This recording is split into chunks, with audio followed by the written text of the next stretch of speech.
All right, welcome everybody to the Sarcasm and Liberty live stream. This is kind of an impromptu one. We usually don't stream on Tuesdays, but holy shit, today has been such a fucking crazy day that I could not resist.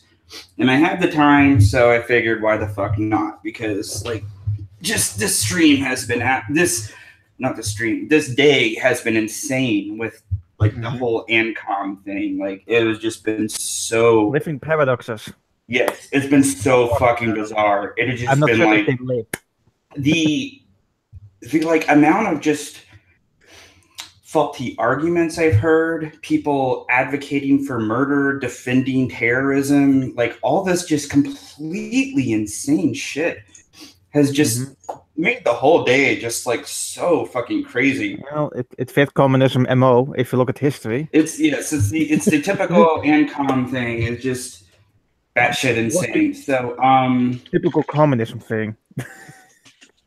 all right, so I got we got somebody new on the stream, Eric Bosworth, who is joining us for the first time. We got Madness joining us. It looks like Pat's trying to join, but Pat, we can't hear you. Okay, we can hear you. Awesome.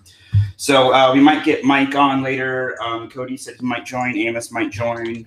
Somebody from Think Liberty might come on later because this fucking day has been insane. So, and pretty much anybody who follows Sarcasm and Liberty on Twitter has probably seen the absolute shitstorm of the day. Like it has just gone on all day long. We felt the exact same because I was there. Well, yeah, like Sweet D on Twitter, like she had some run-ins with Ancom yesterday, and I saw some of the things, so I had reposted some of his tweets and like given rebuttals to them. So of course he decided today like to respond back, and that led into other Ancoms joining the fight. And then somebody Matter of fact, they always claim it's always multiple ancoms versus one ancom. They always say that like one guy kept saying, he was the whole fucking day he was like, it's just me, one person versus like 50 ANCAPs. And I'm like, well, first of all, not all of my audience is ANCAPs. I'm not even an ANCAP. He assumed I was one as well. Yeah, and it was just like, well, ideology. That was so fucking that alone is like a faulty argument, but let alone the fact that there were multiple ANCOMs throughout the day that were joining the debate and discussing things or just retardedly like even a few weeks ago there were 3 ANCOMs against me and the other Eric trying to join into that even later. But that seems to be like a thing, is like they seem to think that any discussion they have, like everybody's jump, because a lot of them were like, well, I'm not going to get on your stream and like have everybody gang up on me. And I was like, you realize if all of you that I have invited would join the stream, it wouldn't be a group of us against one of you. It would be a bunch of you against some of us. Like, I gave an open invitation. Any ANCOM that would have accepted it, I would have sent them the link to this invite. Not one of them accepted it. One person was just like, well, I'm in Europe, so I can't do that. And I'm like, well, I have somebody in Europe on my stream all the time. I'm like, well, that's kind of a shitty excuse. And he's like, Americans always expect people to like, and I was like, you're like demanding that I conform to your schedule, you ass. But I don't do that. Then it was just one guy like just said that it was like going to be some circle jerk, and I was like, well, yeah, but if you showed up, it wouldn't be. We would be trying to have a discussion with you. Like that's what I want to have. I want to have a legitimate discussion that is not just ANCOMs, just like straw man after straw man after straw man after straw man. And it seems like all the fucking retarded memes that because that one guy, it seems like if they have access, if it's on a Twitter, you can't have a legitimate debate because it's just them posting the same 4 or 5 shit memes over and over and over, and then you just like memes.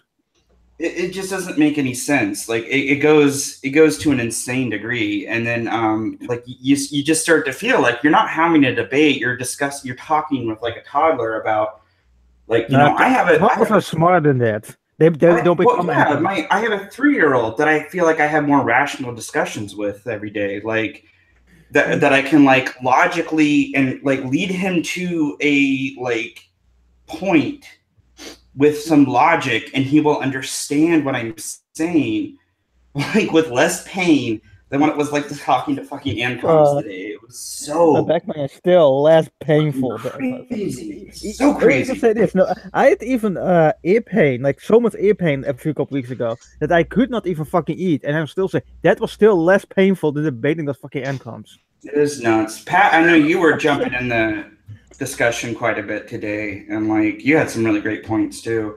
Yeah, but they never kept just ignoring you. Yeah, right? They just kept ignoring you. Like they were jumping all over me for some reason, but like you were making great points.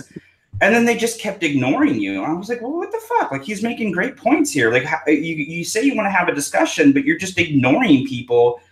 But I feel like they're like, and here's what I've taken away from today's debate with most of the ancoms is they will I'm not even an ANCAP, but I was like defending ANCAPs hardcore today. So, like they will like say some shit, like some holes in what they feel like and holes in the ANCAP ideology. So I propose some solutions. I share some what I feel like are holes in the ancom ideology. So they respond with, well, ANCAPs have this problem. They never just like want to discuss what the actual holes in their ideology are. Like the whole who decides this, who makes these decisions. That's not possible. They just ignore it. And then there was so much deflection to like they felt that ANCAPs were bad. And like there's so much just like capitalism is terrible and capitalism is horrible. And it's just like, how can you even come to that conclusion? Because here's the funny thing too is Obi's like, well, capitalism, your idea of capitalism has never been tried. And then I'm like, well, okay, sure. How many times has communism been tried and failed? Like, and you're trying to educate me on what the more like logical possibility is. Like, the exact same he tried to me as well, and he started to claim this is basically what your ideology is. I'm like, no, I never said my ideology. That's one of the things. Went back on that point. Like every time you try to counter something, they rarely come back to what they actually think. Well, that's what I got a lot today was they come up with like the police. That I would lay out. What the fuck bullshit is that? I would lay out a bunch of points. They would typically single out one thing, twist it around, misrepresent it a little bit, and then respond with that, like, this is what you believe. And then you'd be like, well, no, that's not what I believe. And then a lot of things that, and this is what a lot of people like, it's not just ancoms. I get this, and just shitty debaters do this all the time, where they will shoot out like 5 or 6 points, and you're on fucking Twitter. You only have so many characters. So you pick out one point and you go into detail about it. And then they will argue with you on that point, and then you debate that point. And then once you finally like shown them that their logic is wrong and stuff, instead of either admitting defeat or trying to respond back, they'll be like, well, you never said anything about this other point. And I was like, this is because we were in a whole different discussion. Like, it's this really like just bizarre form of debating that I see quite a bit. It happens a lot of times when I'm debating leftists. Like people on the far right will do it sometimes too, but not nearly as much as leftists. And it's a very obvious tactic. Like when I see somebody spit out multiple points, I know that's what they're going to do, because they know I'm not going to tackle every single point at the same time. I'm on fucking Twitter. I don't have the time. I don't have the character space to do it. And that's typically what they draw back to is like, well, you never said anything about this point, or they usually deflect to your ideology is wrong, not defending why their ideology is right, or defending the holes that you're poking in their ideology. They cannot defend that ideology because it's a fucking paradox. It's insane. It's been like, and I'm going to try to read through some of the tweets that we've had today too, but if anybody has like any there's a lot of same ones, so yeah, like Eric or Pat too. If you guys had any like tweets today that just really stood out to you from the the onslaught if you want to like jump on one real quick, because I gotta send out the whole YouTube link and all this stuff real quick. Pat, if you got something, because I'd love to hear what you got to say, because you were getting in pretty deep today. Yeah, one second, I'm making this bingo stuff. Okay, yeah. Well, Eric, are you still Yeah, on? I'm here. Honestly, I saw the stuff scrolling by so fast, I didn't get a chance to read much of it. Yeah, there was so much. I wouldn't be able to blame anybody for not being able to read all of it, because it like seriously from the time I woke up to tonight, it has been over 12 hours of them coming at me and like on my fucking timeline. A few hours I had it. It's been nuts. It has been, I think I was up at like, no shit, I was up at, okay, so it's been like 13, 14 hours now, I think. Yeah, like 14 hours now. Okay, even time to play my game. They have been on my fucking Twitter. It's been insane.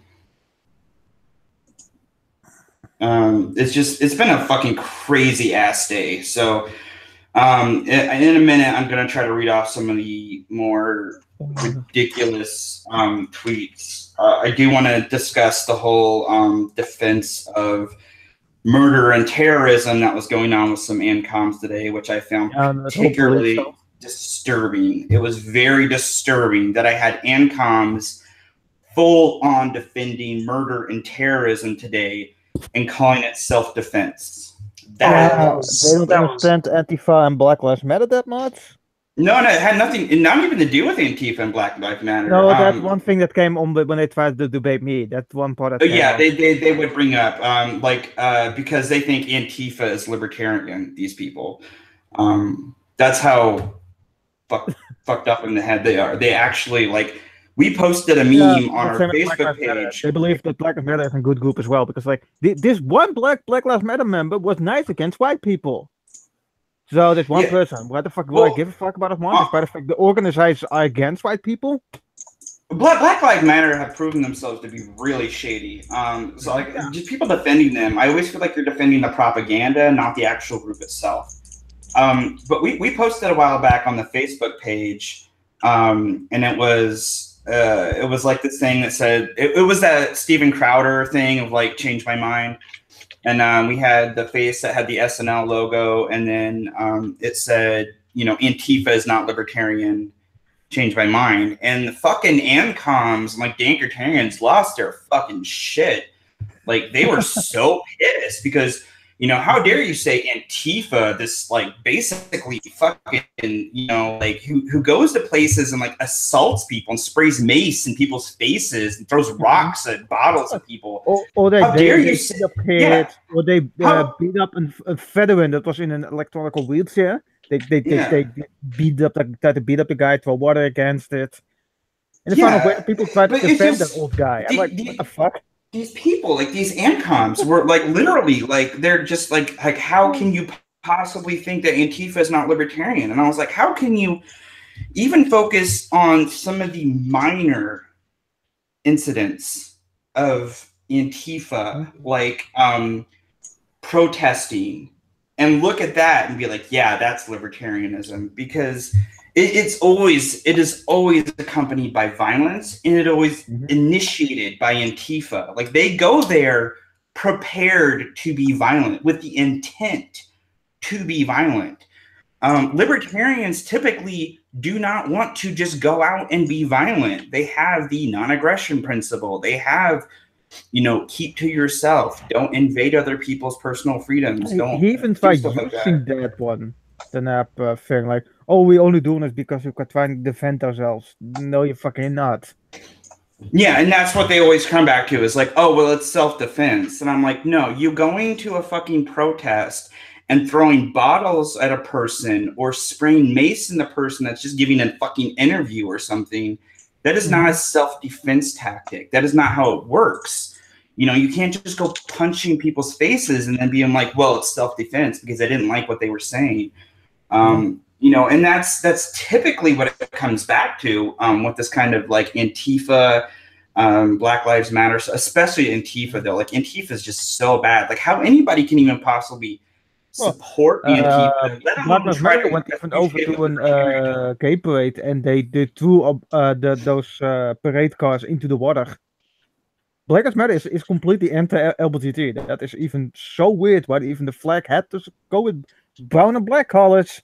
Because okay, so I want to come back to the whole Antifa thing later, because I want to go more into depth about the whole crazy like defensive terrorism and murder thing. But I do want to do that and only have some more of the people in here so I can get some more comments and feedback on it for the stream.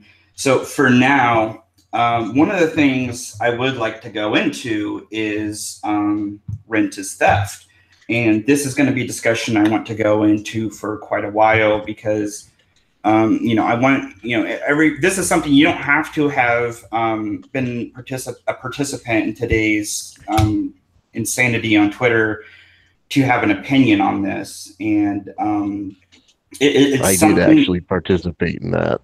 Did you? Yeah, okay. Because there was some, like, that's where it started because we have been pretty hard on like the whole rent is theft crowd as far as sarcasm. It's retarded. We've made multiple memes about it. We've made jokes about it all the time. I always make fun of it because it's just so incredibly stupid. And then like somebody actually like somebody was like pissed that I was saying rent is theft, and they're like, well, you do realize that rent is theft is part of like the whole property is theft thing. And they said that like I was going to be like, oh really? Well, that makes sense now. I'm like, no, property is theft is just as stupid. Mm-hmm. And it's an extension. Rent is theft is an extension of property is theft. And here's how these people think. They think there's a difference between private property and personal property. Now, what they call personal property are things like, they will say your toothbrush, your car, your house that you live in, things that you use every single day. And private property are things like, say, land that you would lease out or a business that you would own.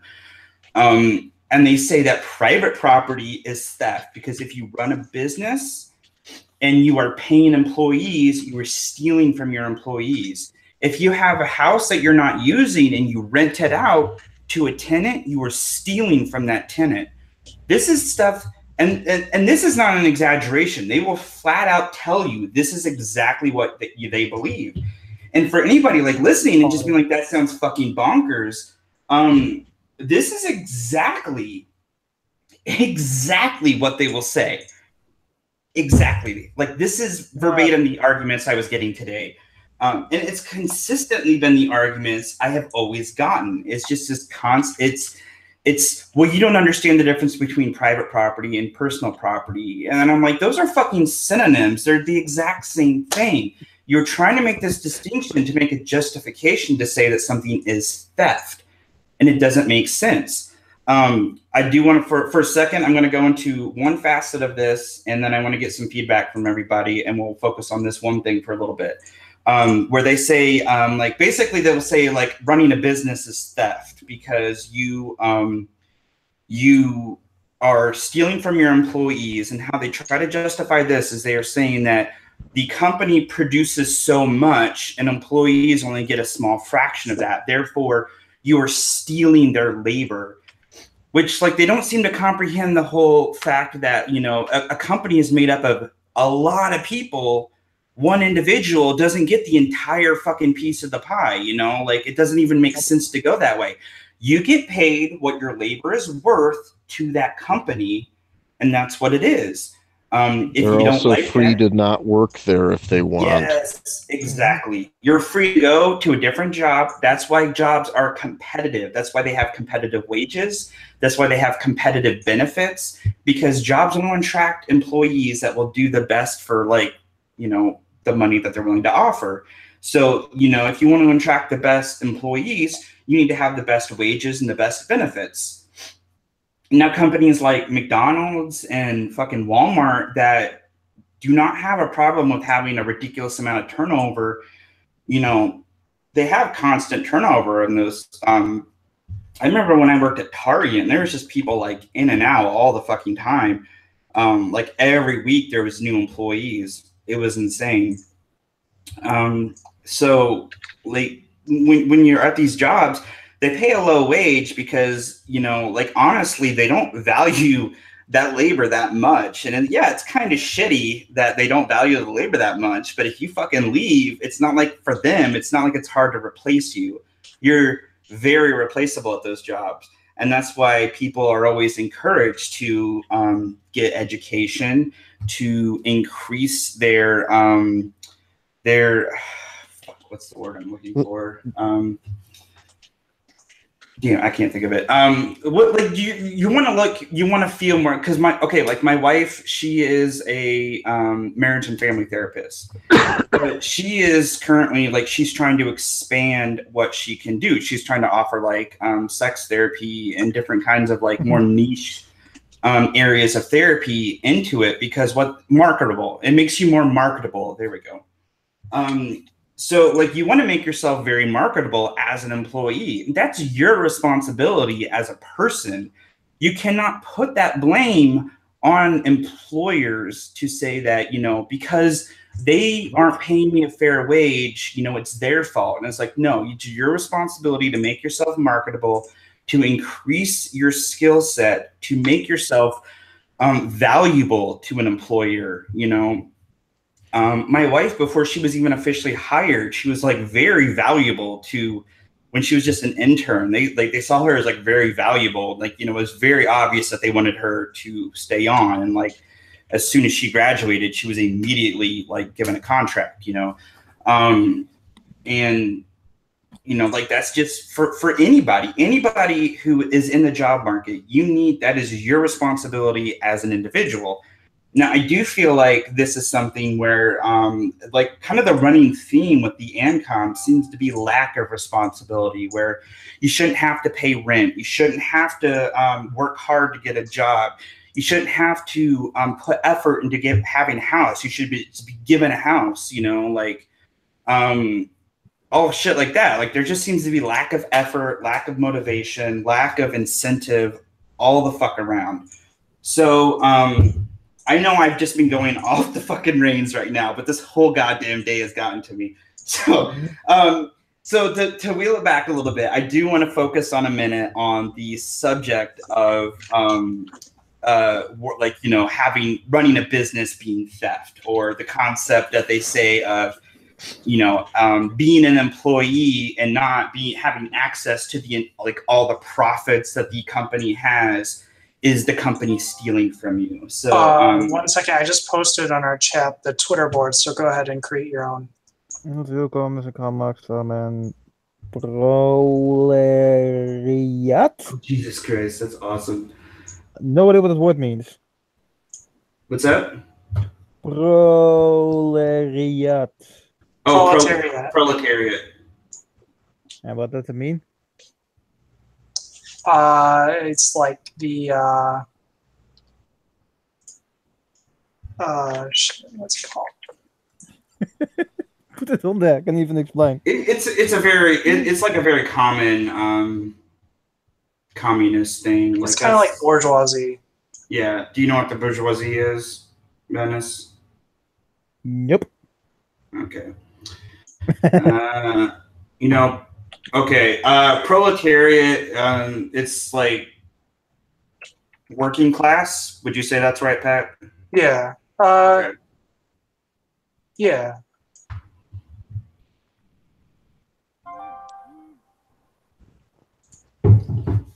The Nazis weren't socialist. That yeah. Proletariat's typically, I think, what they would say the working class. God, bourgeoisie. Technically, Sweden is becoming more socialist, and you can see how shit is going there. Well, look at the whole EU. It's going to shit here because you're getting more socialist. Well, they have welfare policies. It's not anywhere close to socialism. Well, yeah, and that's a whole thing too. Like, it's quite insane because these people, they're like communists and socialists. Like, the whole Dankutarians thing was like the socialist libertarian party, as if that makes any fucking sense whatsoever. Oh, by the way, bourgeoisie, middle class. There's working class, proletariat. Bourgeoisie is middle class. I want to say, like the communists would see the bourgeoisie as like the capitalistic people, the people who would own things, materialistic people. And if I'm wrong, somebody in the chat call me out. Like that's one thing I noticed. A lot of those comics are very materialistic. They love the fucking capitalism shit for some reason. It's just nuts. Like there's so much inconsistency with the ANCAPs. I mean, or the ANCOMs. I'm sorry. Even ANCAPs have their inconsistencies. I mean, every ideology has its flaws because nothing is perfect. That's nothing exactly. Because humans are not perfect, so we can never make perfect things. Exactly. Humans are imperfect. Humans cannot design a perfect system. It's just impossible. You are going to have problems. You are going to have issues. You're going to have people who don't completely thrive in that scenario. But what you can do is want a system that gives everybody the opportunity to succeed, and I do feel like that's what they want it best possible to combine with our human nature, how we evolved. And I'm always going to say, capitalism is more closer to us as humanity as we are evolved. Well, I think as humans we are, we're possessive on things, and I don't think that's necessarily that's not necessarily bad. And I feel like that's where the capitalist nature comes in. Pat, go ahead. The problem with ancom is they completely neglect wants. Yes. It's all about needs. Mm-hmm. And they can't differentiate between wants and needs. It's as simple as that. Well, and your society is not going to last very long if it's just like all you're focused on, because part of the problem is they tend to have a warped view of what needs are too. And like what they consider needs, like, because when we're talking about, like, one of the things I constantly said is everybody deserves a house. Then I'm like, well, everybody deserves what kind of house? How big of a house? Who gets to decide which house is too big and which house is too small? Like, what size families get what size houses? There's so many questions to ask, and they would make it sound like it's so simple. And I'm like, it doesn't sound simple. It sounds like it would be extremely complicated. And it sounds like it would get to the point where you'd have to start relocating people to different areas to make sure they get to the right houses, or building houses. And then it's like, who's going to build these houses when they have no real incentive to? Because it's like, why the hell do I need to build a house for this guy? I have my house. You can only do that shit when someone is basically controlling everything. So you need a leader in order to make everything go smooth. It cannot be anarchism anymore. It doesn't work without a state. Communism doesn't work without a state. There's a reason communism has never been fully implemented without a fucking state. And every goddamn time, it is immediately abused by that state. And that's why, I mean, like, you point to this constant inconsistency of communism throughout the history, and they will just be like, well, that doesn't count. That's typically for some reason or another, and everybody seems to have a different reason why. And that's one of the funny things is because, like, I've talked to. I lived in my previous place where I lived. It was either in comp, but he was one of those commies who had a bit of logic inside, because he was like, yeah, and those older countries that use communism, he still calls them communism, and he even understands that communism can't really work in our world. It cannot work. But he was still calls himself a commie. It's funny though, because if you talk to people who most people who've lived through a communist society, they are against it. And then you talk to these people who live in a very safe capitalistic society, and then they're just like, capitalism's terrible, we need communism. And they have this very idealistic view of what communism would be. And then the people who live through communism are like, fuck no, I don't want that. It's terrible. They're not even interested in learning what the past examples were. No. Because here's the problem. Go ahead. The problem is they don't understand the difference between idealism and realism. Yes. Idealistically, communism is great. Realistically, it simply does not work. Yeah, agreed, totally. And I would say that honestly, like if I look at the idealistic view that they're putting out. It's not that I have a problem with the concept of everybody gets a house, everybody has their needs met, everybody has this and that. That sounds wonderful. Everybody can fucking eat lobster, according to Riley Dennis. It sounds amazing. You know, it sounds so fantastic. And then you start to like dig down into it, and then you're like, well, how do we do this? You know, and it's just like everybody gets a house. And then you start asking those questions, and it's just like, well, it gets figured out somehow, or we have a court to decide that, or we have like communities figure this out. And then more things get attached to it, like more and more rules get attached to it. Yeah, but I'm like, do you really not think that somebody's eventually going to be like, well, don't I deserve a bigger house than this guy because I have a bigger family, or you know, like, well, I want to be what if your needs are exactly the same as another person's and you both want the same thing? Exactly. How do you meet everybody's needs? You cannot do it. You cannot meet every. And here's the problem: is they have this confusion of what are needs and wants. I do feel like, you know, and needs. Here's the thing too: needs are constantly expanding. And a very easy example of that is families. People have more kids. Your needs have expanded. So if you have a 1-bedroom house and then you have 2 or 3 kids, a 1-bedroom house isn't big enough for you anymore. So who gives you this new house? You know, who is in charge of that? Who comes around and says, oh yeah, you do need a bigger house. Let's get you one. You know, like, where are these vacant houses at? You know, where are these just vacant houses just standing there waiting for somebody to have a bigger family? You know, there's so many questions that they just don't seem to be able to answer. Or they kind of just seem to deflect, and that's the problem. I feel like we're constantly having when I'm having these conversations is that they're consistently dodging questions, like just what I feel like are logical conclusions. If you follow it through, it's the logical conclusion. You know, there are just more and more questions that need to be asked. And they tend to just dodge that or kind of twist it around to make it sound like you're the bad guy for even asking the question, which I got a lot of today. For somebody called me like an asshole, like because I posted the Utopian Caucus, and they're like, if you think this is, you know, like you're an asshole because of this, and I'm like, this is how you guys are acting. Like everything is theft except for getting your own way. Like it's fucking nuts. All right. One sec, guys. Continue without me. I'll be right back. So what do you guys think of the bingo sheets? I don't know how to even edit those things in each other, so. All right. I think Jason's gonna. Yeah, sorry, I was just grabbing something off the printer. That was gonna take longer for some reason.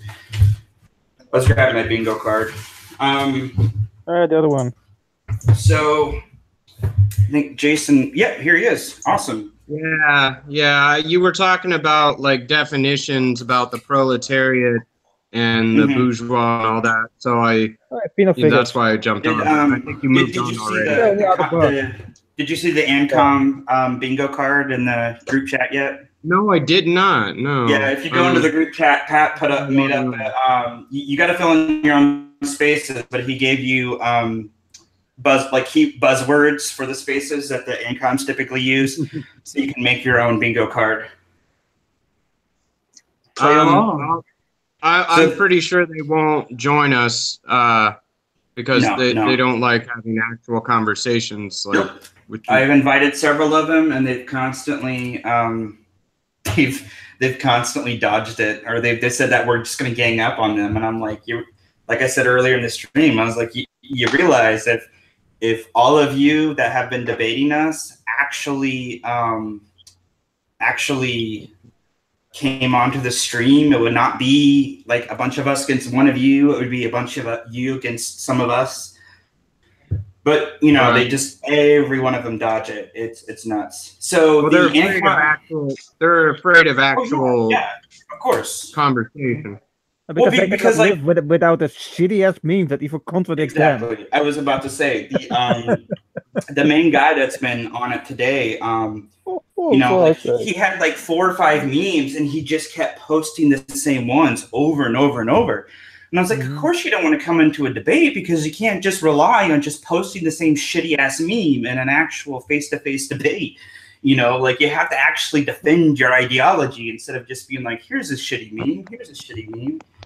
And that's it's like I keep saying, like the ancoms are so far left they can't meme. It's so fucking cringy. So anybody who wants to participate in the ancom bingo, the rules are you're going to fill in your own spaces. You cannot go through the Twitter timeline. Fill in your own spaces, and then you go through the Twitter debate today, and then all the tweets. We could either go through a Twitter debate. Hold on, man. That's only what Pat said. Yeah, we could go through a Twitter debate, or we could just start a new shitstorm. I think we should just go through this one because not good for my health. I'm worn out from today's debate, and I don't know if I got another day and be like that. It is exhausting trying to reason with him. I might be cheating a little bit here because I know what all the fucking. Like I said before, I'm jumping a straw man and shitty meme because I know how bad it's been today. I can't see the bingo card. It was one of the last things we posted. Oh, here we go. All right. I was having a hard time logging into the chat. Yes. Yeah. I printed one off myself. If you guys don't have a printer, you might have to try to do oh yeah, I don't have a printer. Yeah, so you could probably go in and edit it and just type in some. Where do I find it? I don't know how to do that, so just open it in Microsoft Paint. Yeah. I don't have Microsoft. Are you on your the link? Or where is it? You can't find it now? I don't know where it is. I tried looking on my Windows. I cannot find it on this version. It's just a JPEG, right, Pat? Oh, it's in the Twitter chat. Yeah. Sorry, it was not in the YouTube I was chat. looking for it in the YouTube chat. I'm retarded. If I can, I don't know if I can post an image in the YouTube chat. Can you? It probably won't let me. Links. I bet not send an actual picture. I've not seen it. Yeah, I can't send an actual picture, and it's not. It's just in the Twitter chat. So I'll just open it in the Twitter. It's okay. Well, I was saying I don't know if our audience can participate with us. We should post this. Hey, Pat, do you want to post this on the just out on the Twitter for anybody else to follow along? I've posted on yours, man. Okay. Yeah, I'll post it out. I'll send it out to everybody. So awesome. So where I'm currently at in this debate, though, we're currently on. Fuck, where was I? Yeah, I forgot it. Ancoms considering owning a business theft from your employees.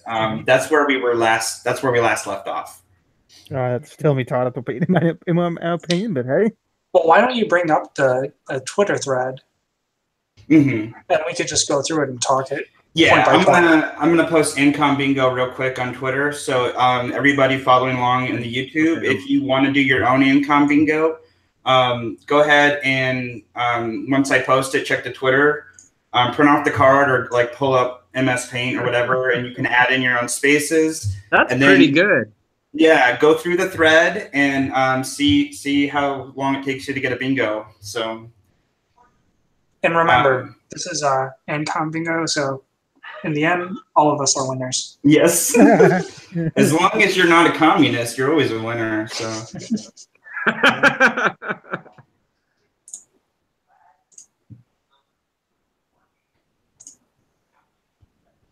No, but yeah, I think they weren't responding to my points because there really is no way to respond to them without trapping yourself. Yeah. And that's what I think, because you were bringing up really good things, because you were you were bringing up some good points tonight, and they just every fucking time kept just ignoring it flat out. I am so off-centered in my cam. Sorry. I had moved and I forgot to sit back in the middle. It was bothering me. Nobody else probably cared. I don't care. Yeah. So yeah, it was so nuts though. Sorry, Brandy from the chat says they need to visit a tree and apologize to it because ancoms. Mike said ancoms are stealing oxygen from everyone else. Oh. So Brandy said they need to go apologize to a tree. I agree. They after today, goddamn, they have it coming. Okay, so let me see. Well, trees are they're not personal property; they're private property. So yeah, right. They're somebody else's property. So if you guys haven't seen, I have my favorite meme pinned right now. It's where I went to Barnes & Noble and I took the Communist Manifesto. And I can't remember who gave me this idea, but I did it. And they were like, yes. I set it up next to the sign that says diets and took a picture. And I left it there, too. Because fuck communism and Marx. Okay. Now I'm going to try to pull up I'm going to go back to some of the earlier stuff. Jesus Christ, I tweeted so much today. Fuck. What was even the original tweet? Okay, sorry. I was like trying to find the original tweet, and then I saw last night where I retweeted. I had a poll going that was who would you rather be president? Because there was a whole discussion of would you rather Trump or Pence be president? Because if Trump went out of commission, it would be Pence. So I put up who would you rather be president, Trump or Pence, and then the third option was suicide. Yeah, I joked around about Merkel. Yeah. Suicide won. Suicide won by 59%. So I was like, FYI, suicide won. Imagine my surprise. And then somebody was like, why isn't Adam Kokesh on there? And I was like, well, Kokesh already won one of my polls. It's suicide's turn. Okay. How did that turn into a thing about communism, though? It didn't. It was just a whole different thing. I'm trying to find the original, like, what was the instigating tweet? I was trying to get some fucking asshole that was, like, complained about libertarianism to debate me, but I'm sure he feels like he's too important to do it. Okay. Here it is. Here was the very first one. Sweet D, she was having this whole fucking issue with ancoms yesterday, and that's where I first heard of some of this stuff. And the first thing was ANCAPs are an oxymoron. Anarchism was invented by communists. Despite the fact communism, well, anarchism existed far before communism. It doesn't even make sense. There is an argument for that. I'm kind of familiar with their argument for it, but I'll have to look it up. But because communes and bullshit like that. The guy is a particular philosopher. I don't know how to pronounce his name. Yeah, if you can find that and like post it in the chat or tweet it out, would be good. Kropotkin or I don't know, something like that. That's the philosopher. Okay. Peter Kropotkin or something. One of your guys you were arguing with had him as the profile picture. Yeah. I thought this was the tweet I'm sending in group chat that started it all off. Then there one of the second one was somebody said landlordism, and just this idea of landlordism is an institution that's so obviously indefensible. Its only defense is to make sure it never becomes part of the general political discussion. And then I was like, landlordism, give me a fucking break with your rent to theft bullshit. Somebody posted a shitty meme, and I said, that's really embarrassing. You guys are so left, you can't meme, which is my favorite comeback to ancoms. Somebody else, there was another landlordism bullshit, and I was just like, sweet fucking Christ. I still find landlordism still an they said fucking retarded fucking word. This landlordism is retarded. No. Here's what they were saying. Landlordism is private authoritarianism. That was what they said. And what the fuck does that mean? Right? It was like, my was like renting land that you own.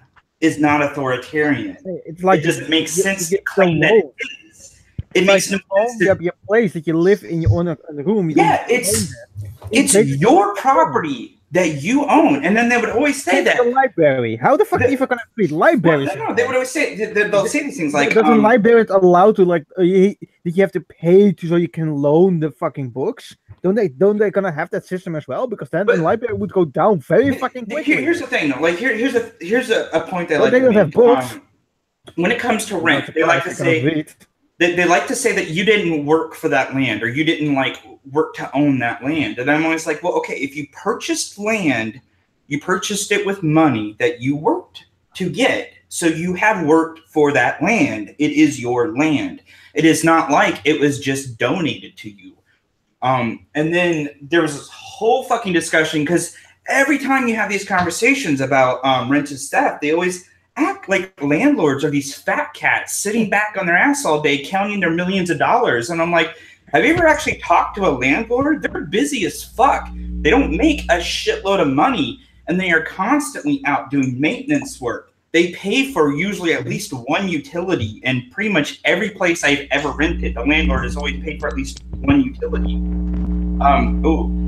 Can you link what tweet you're on in the Twitter chat? Okay, I was kind of bouncing around, so I'd have to. Oh shit! Somebody's sound is annoying. We're getting some crazy noise. I don't know who's feedback. doing it. It's somebody's feedback. Somebody's too close to the microphone. I don't know what's going on there. If anybody's too close to their mic, you might want to step back. I'm using a headset. I'll see if I can. Mic light red in my face. I'll see if I can find those that tweet for you, Pat. But it's been a very consistent thing today that they would say that shit, I forgot where I was. Landlord. Well, where they think landlords are just these like lazy ass fat cats. And I'm like, have you ever talked to an actual landlord? They are busy all the fucking time. Every landlord, every place I have ever rented has always paid for at least one utility. They are always have to be on call to do maintenance on the place. They pay the fucking. Hold on. Let me finish before I get distracted. They pay the property tax. Guess what? You don't have to do when you rent. Pay property taxes. The fucking landlord gets to do that. You are acting like this is some lucrative business for them. It is a business for some people. And for a lot of people, it is a side business because just being a landlord isn't enough to live off of for a lot of people. Like several landlords that I have known have been landlords for multiple properties because being landlord for one property, it is not a lucrative business. You have to maintain multiple properties, and that makes you busy all the fucking time. And then this guy came back with, landlords are busy sometimes, but they're exploiting people, so they're thieves. Like he just disregarded like every fucking thing I said. It was insane. Somebody just posted, when your entire business model is built around demonizing business owners, you kind of paint yourself into a corner. That's a good one. There are still business owners who don't always repair the shit what they have to. And here's the thing, because I kept bringing up small business owners because they would talk about business owners. I'm like, you cannot paint business owners into this like crazy like fucking. They always think in groups for some reason, but whenever it can benefit them, then apparently it's individual. They think it's stereotypes. These people think in stereotypes. They don't think in like legitimate. That is still a thing. Like in the whole idea with cops, it's like, oh no, all cops are bad. Yeah. Black Lives Matter. There's one Black Lives Matter. There's one person was good against white people. Like you're just only gonna use the one example whenever it kind of benefits you, but everything that is against you, no, you're gonna paint them all as bad. I want to stay on the some of the landlord stuff for a minute, but these people, like all of my arguments with them have been consistent with stereotypes. They see landlords as these like weird, like this like weird boogeyman that is like just out to exploit people and like just tries to like find tenants, is like constantly looking for tenants to exploit them, you know. They have this weird warped view of what these people are, and it's just this weird stereotypical unrealistic view of how like reality works. And then they don't just apply that to landlords, they do the same thing with business owners. And then they turn around and so far in some discussions I've had later today, do the same fucking thing with police officers. Like, and when I like, this whole discussion came up earlier and I was like, look, we have constantly every fucking time, like that asshole cop that shot that dude in the fucking hallway that was on his knees and like begging to not die. You know, like shit like that is indefensible, you know, and police like that should be let fucking go and put in jail immediately. That is indefensible. But going out onto the street and shooting a cop in the face without provocation is not self-defense. That is not self-defense. That is straight up cold-blooded murder. And these people were trying to claim and trying to twist it into, well, cops are bad people, so it is self-defense. And I'm like, you guys realize, I mean, this is the same justification they use for like punching Nazis, is we don't like them, so therefore violence against them is justified. And these people call themselves libertarians. It's fucking crazy. It's fucking crazy. Like, that is not what libertarianism is. And it's funny because like these people want to tie in the concept of socialism to that. And I'm like, you even are doing a disservice to people who actually have their hearts. Like, I do believe there are people who are very socialist, who are just mentally misguided, but have their hearts in the right place. You know, I honestly believe that some socialists do have their hearts in the right place. They just have a bad way of wanting to go around it. But what you're doing is you're doing a disservice to them because you're painting socialists in general as these violent psychopaths that like believe rent is theft and violence is okay. And like, this is the picture you're painting.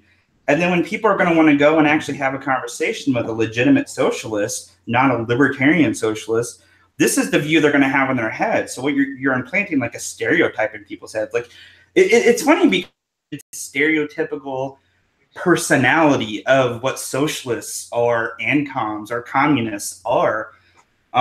They've just become these bizarre, cartoonish exaggerations of these people because of like how much they push these just batshit insane ideas. So I'm gonna step back for a minute because I feel like I've been ranting so much tonight. This fucking day has killed me, guys. Like it's been a long day. So I'm gonna step back for a minute. I want some of you guys to jump in on some stuff. I'm gonna for a second. I'm reading here a bit on the wiki page, but it got either linked to something about the anarchist school of thought, and it's that the two types of anarchists, the individualism and the collectivism. Collectivism. Wait, did you say madness? Real quick, did you say individualism and collectivism? Those are the two versions of anarchism that get described here. Okay. I just wanted to make sure I heard you right. Keep going, sorry. Anarchism is often considered a radical left-wing ideology. And then they can combine it with communism and shit. But either collectivism, syndicalism, mutualism, or participatory economics. Mutualism is the one that they were consistently bringing up today. That seemed to be their go-to thing, was mutualism. Which was funny because here's something they kept saying to me, was I would explain what capitalism is, and they're like, well, that's just mutualism. And then be like, well, what's your fucking problem with capitalism then? Like, if you just think what I'm saying capitalism is just mutualism to you, then why do you have such a fucking problem with it? Like, Jesus Christ, people. Yeah. It's so fucking crazy. I'm trying to find that tweet, Pat. Of the guy that I was talking to. So one of the biggest problems, I'll probably have to drop off here in a minute because my battery's gonna die. Mm-hmm. But one of the biggest problems is with the why it's so hard to have a conversation with these people is because they're using different definitions for all the words that we're using. And they will not yield on their definitions, and like, you know, and but okay, so like but there is a precedent for some of the stuff they're talking about. I mean, it goes back to like stuff in like the 1800s and shit. Like you got I put 2 links in that chat to one is to Proudhon, I think is how you say his name. Yeah. And the other one is Cropton or whatever the fuck. And see, these guys were like early like anarchists, you know, like there Proudhon, I believe, was the first one that used the word anarchist to describe himself, and he has this critique on property, and he's the one who came up with this phrase "property is theft," and then he has so here's a little bit. I won't read you all of it, but here's like a little excerpt where he talks about property acting by exclusion and encroachment while population was increasing has been the life principle and definitive cause of all revolutions, religious wars, and wars of conquest, when they have stopped short of the extermination of races, have only been accidental disturbances soon repaired by the mathematical progression of the life of nations. The downfall and death of societies are due to the power and accumulation possessed by property. So like he's basically saying like, you know, that people want to increase their wealth, and then he gets into wage labor and this borders on Marxism, kind of a pre-Marxism. Yeah, I've actually read quite a bit of this. It's good. It's a good read to like get an understanding of where these people are coming from. But like, I honestly, like, I've read through it because they're always sending me these links, and then, you know, they're like, well, you need to read this, and I'm like, I fucking did, and it still doesn't make any sense to me. Right. Yeah. Is order without power? What the fuck? We're getting that feedback thing. Okay. But that's what the problem we're getting to is it is one of the last interactions I had with one of these ancoms was a matter of the definition of capitalism. So you know, he kept fighting back with, well, this is the definition of capitalism. I'm like, look, this is the literal definition of capitalism. So he kept pointing up some different definitions, and the point he kept trying to make is that you know, because I maintain that in a capitalist society, everyone is a capitalist. And then everybody's like, well, not everybody's a capitalist. I'm like, everybody has the potential to be a capitalist. It is your fault if you do not take advantage of that. And part of his thing was like, you have to be invested in like this and that you have to be invested in capital to be a capitalist. And he's like, I don't make enough money to do that. And I'm like, look, I went overseas and I knew people who were investing in foreign currency. I know people who invest in Bitcoin. I knew people who invest in foreign markets, in the stock market, and this and that, and all this shit. And people have actually invested just a few dollars a month from like what they can spare from their regular paycheck and actually turned around a pretty fucking decent profit.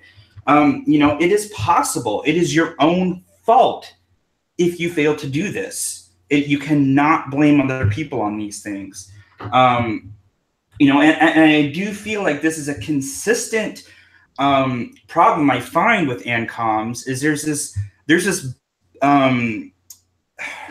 inability to accept responsibility for things.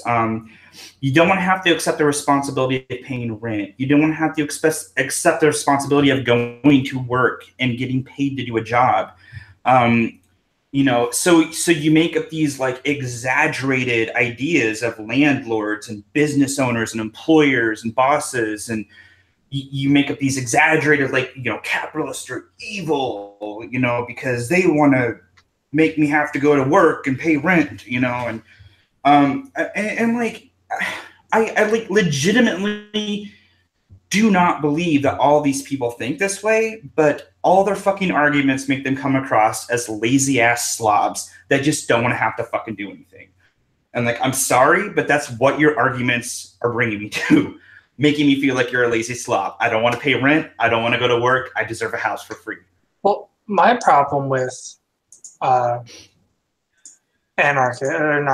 communists, which I pointed this out in several tweets is that, well, I basically said capitalists hate communism because we let it exist in our worldview.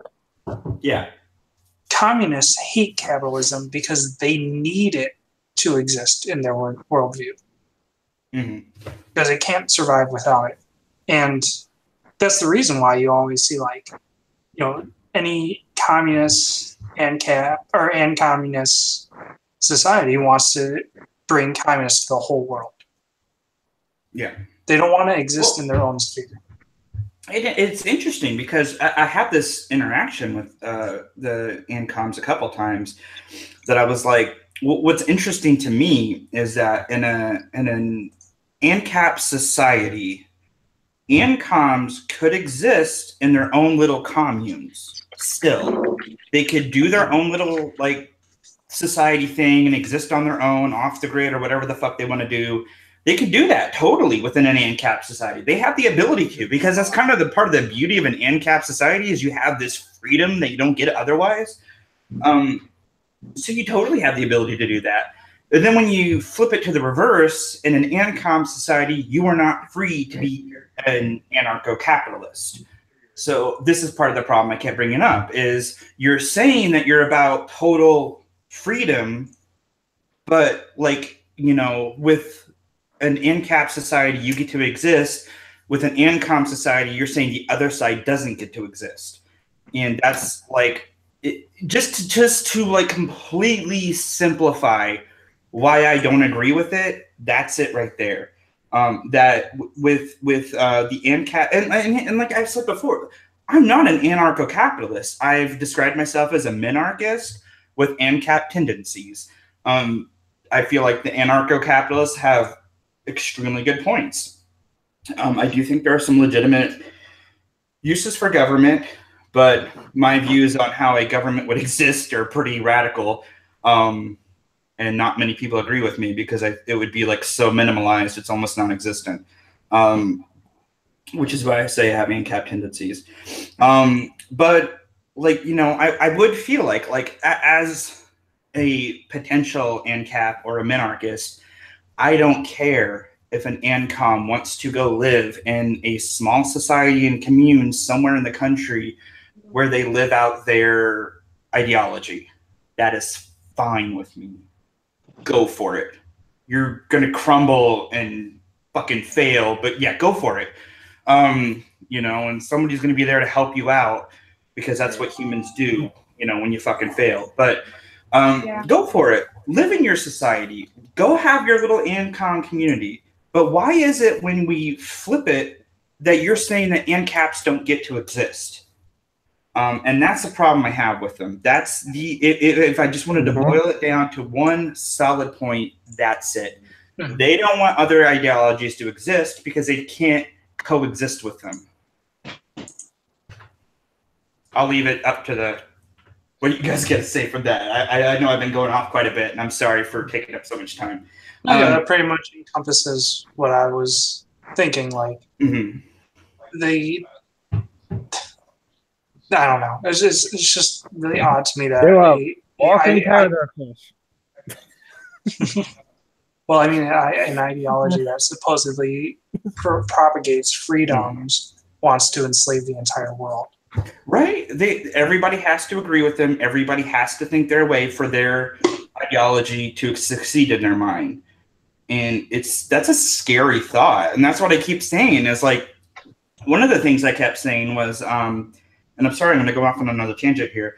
I just had so many discussions. They're so like wrapped up in my brain. One of the little like interactions I had was when talking about, I forgot where the fuck I was going with this. Jesus Christ. I have so much ANCOM shit in my brain right now. It's so fucking hard for me to focus. God damn, I am like totally lost. What was the last point that Pat? Maybe that'll get me back on track. Oh, yeah, I was just saying that it's ironic how a ideology that is supposed to propagate freedom needs to enslave the entire world. Yes. Okay. Nope, that didn't help. I'll keep thinking about it. If you guys, Jason, you were quiet for a while. If you got something. Well, I didn't hear everything because I was. Well, just to simplify, the last major point we made was that I honestly and Pat kind of backed up and said that kind of was the sum of how he was feeling, was that my view, and like if I wanted to boil it down to one major point, is that like in an ANCAP society, ancoms get to exist. They can go off in their own little communes and be ancoms on their own and do what they want to do. But in the ancom society, ANCAPs don't get to exist. And for people who are expressing that their ideology is total freedom, to tell a specific kind of person that you don't get to exist in my society seems completely contradictory to that. And if I wanted to boil it down into one major point, that's it. Yeah, and you're right though, because like if you follow the one particular guy that you know that likes to spew a lot of communist propaganda, if you follow enough of what he's saying on Twitter and on Facebook and wherever else he's saying it, he'll come right out and say that he thinks like business owners and stuff, like if they're not going to follow the will of the majority or whatever, and if they're not going to like sell a cake to like a gay couple or something, if they're not, he reserves the right to like burn their business down or to hang them. Yeah, this is the same guy that was defending. Right out and say that. Said that because there's no system to stop him from doing that. And I'm like, well, you're just going to use violence. You're going to, I mean, what kind of society is this? There's no peace in that. Like that's total chaos. It's legitimately insane. Mob rule. Yeah. It's, and this, just for people who are wondering, because it came up today in a few of my tweets, this is the person Jason's talking about is the same guy that was defending a person that was praising Timothy McVeigh. Yeah, and we talked about this guy before. We talked about him last week or whenever that was. Check out our the last Sunday chat. It wasn't this last Sunday, but the weekend before that, because we had to miss last Sundays. And I didn't name the guy. Yeah, and that's something we didn't name any names. This person came full out swinging, trying to dox people and throwing out names everywhere. We tried to be polite and not like throw this guy under the bus or publicly name any names or anything like that. We were being very polite about that. And here it comes. Well, the reason he's so upset is because I brought up the individual to, because the guy's a part of the Libertarian Party. And I brought up the individual to Libertarian Party leadership and said, hey, look at this. This guy is saying this stuff, and he's supposedly an officer in this particular state party. I mean, what's up with that? You know, what's up with that? Do you guys condone this? This is something that the guy the guy that was like flipping out on Twitter today took issue with, and something I kept trying to explain to him. This is a person in position of authority in the Libertarian Party. If people want to take the Libertarian Party serious, you cannot have people in your party publicly justifying terrorism and murder. You cannot have that. You need to mostly domestic terrorism. There isn't. Domestic terrorism, especially. And you can't have that. You cannot have that in your party and expect people to look at your party and be like, yeah, that's legitimate. The Libertarian Party right now is in a really bad state. People do not trust the Libertarian Party because of fucking like Arvin and all this other shit, like some shady stuff that Sarwark does. And that's what we talked about too, is how Arvin has empowered some of these people to come out of the woodwork and try to say these like. I do want to say, anybody who's curious about some of this, go to our archive chats, and then let me see real quick. Sorry guys, there was 2 chats this past week, and then you can see even, and it's like the 3rd chat ago. You can even see Jason in the thumbnail. It says the NAP Arvin Vohra, I don't know how to say his name, and more. Bora. Yeah, I think it's Bora. It's like an hour and a half chat between me and Jason, and we discussed a lot of this stuff. So if you want some more information on that, go watch that chat. There's a lot of good. We really went into depth on that a lot more. So I don't want to like dive too much into those details. Yeah, right. Yeah, so, Libertarian Party. Yeah. So just for the record, though, like the response I got was overwhelmingly, like 100%. We don't support this. You know, from Libertarian Party leadership. They were as appalled as I was about it. Like they said, this is not what we are. This is not what we represent.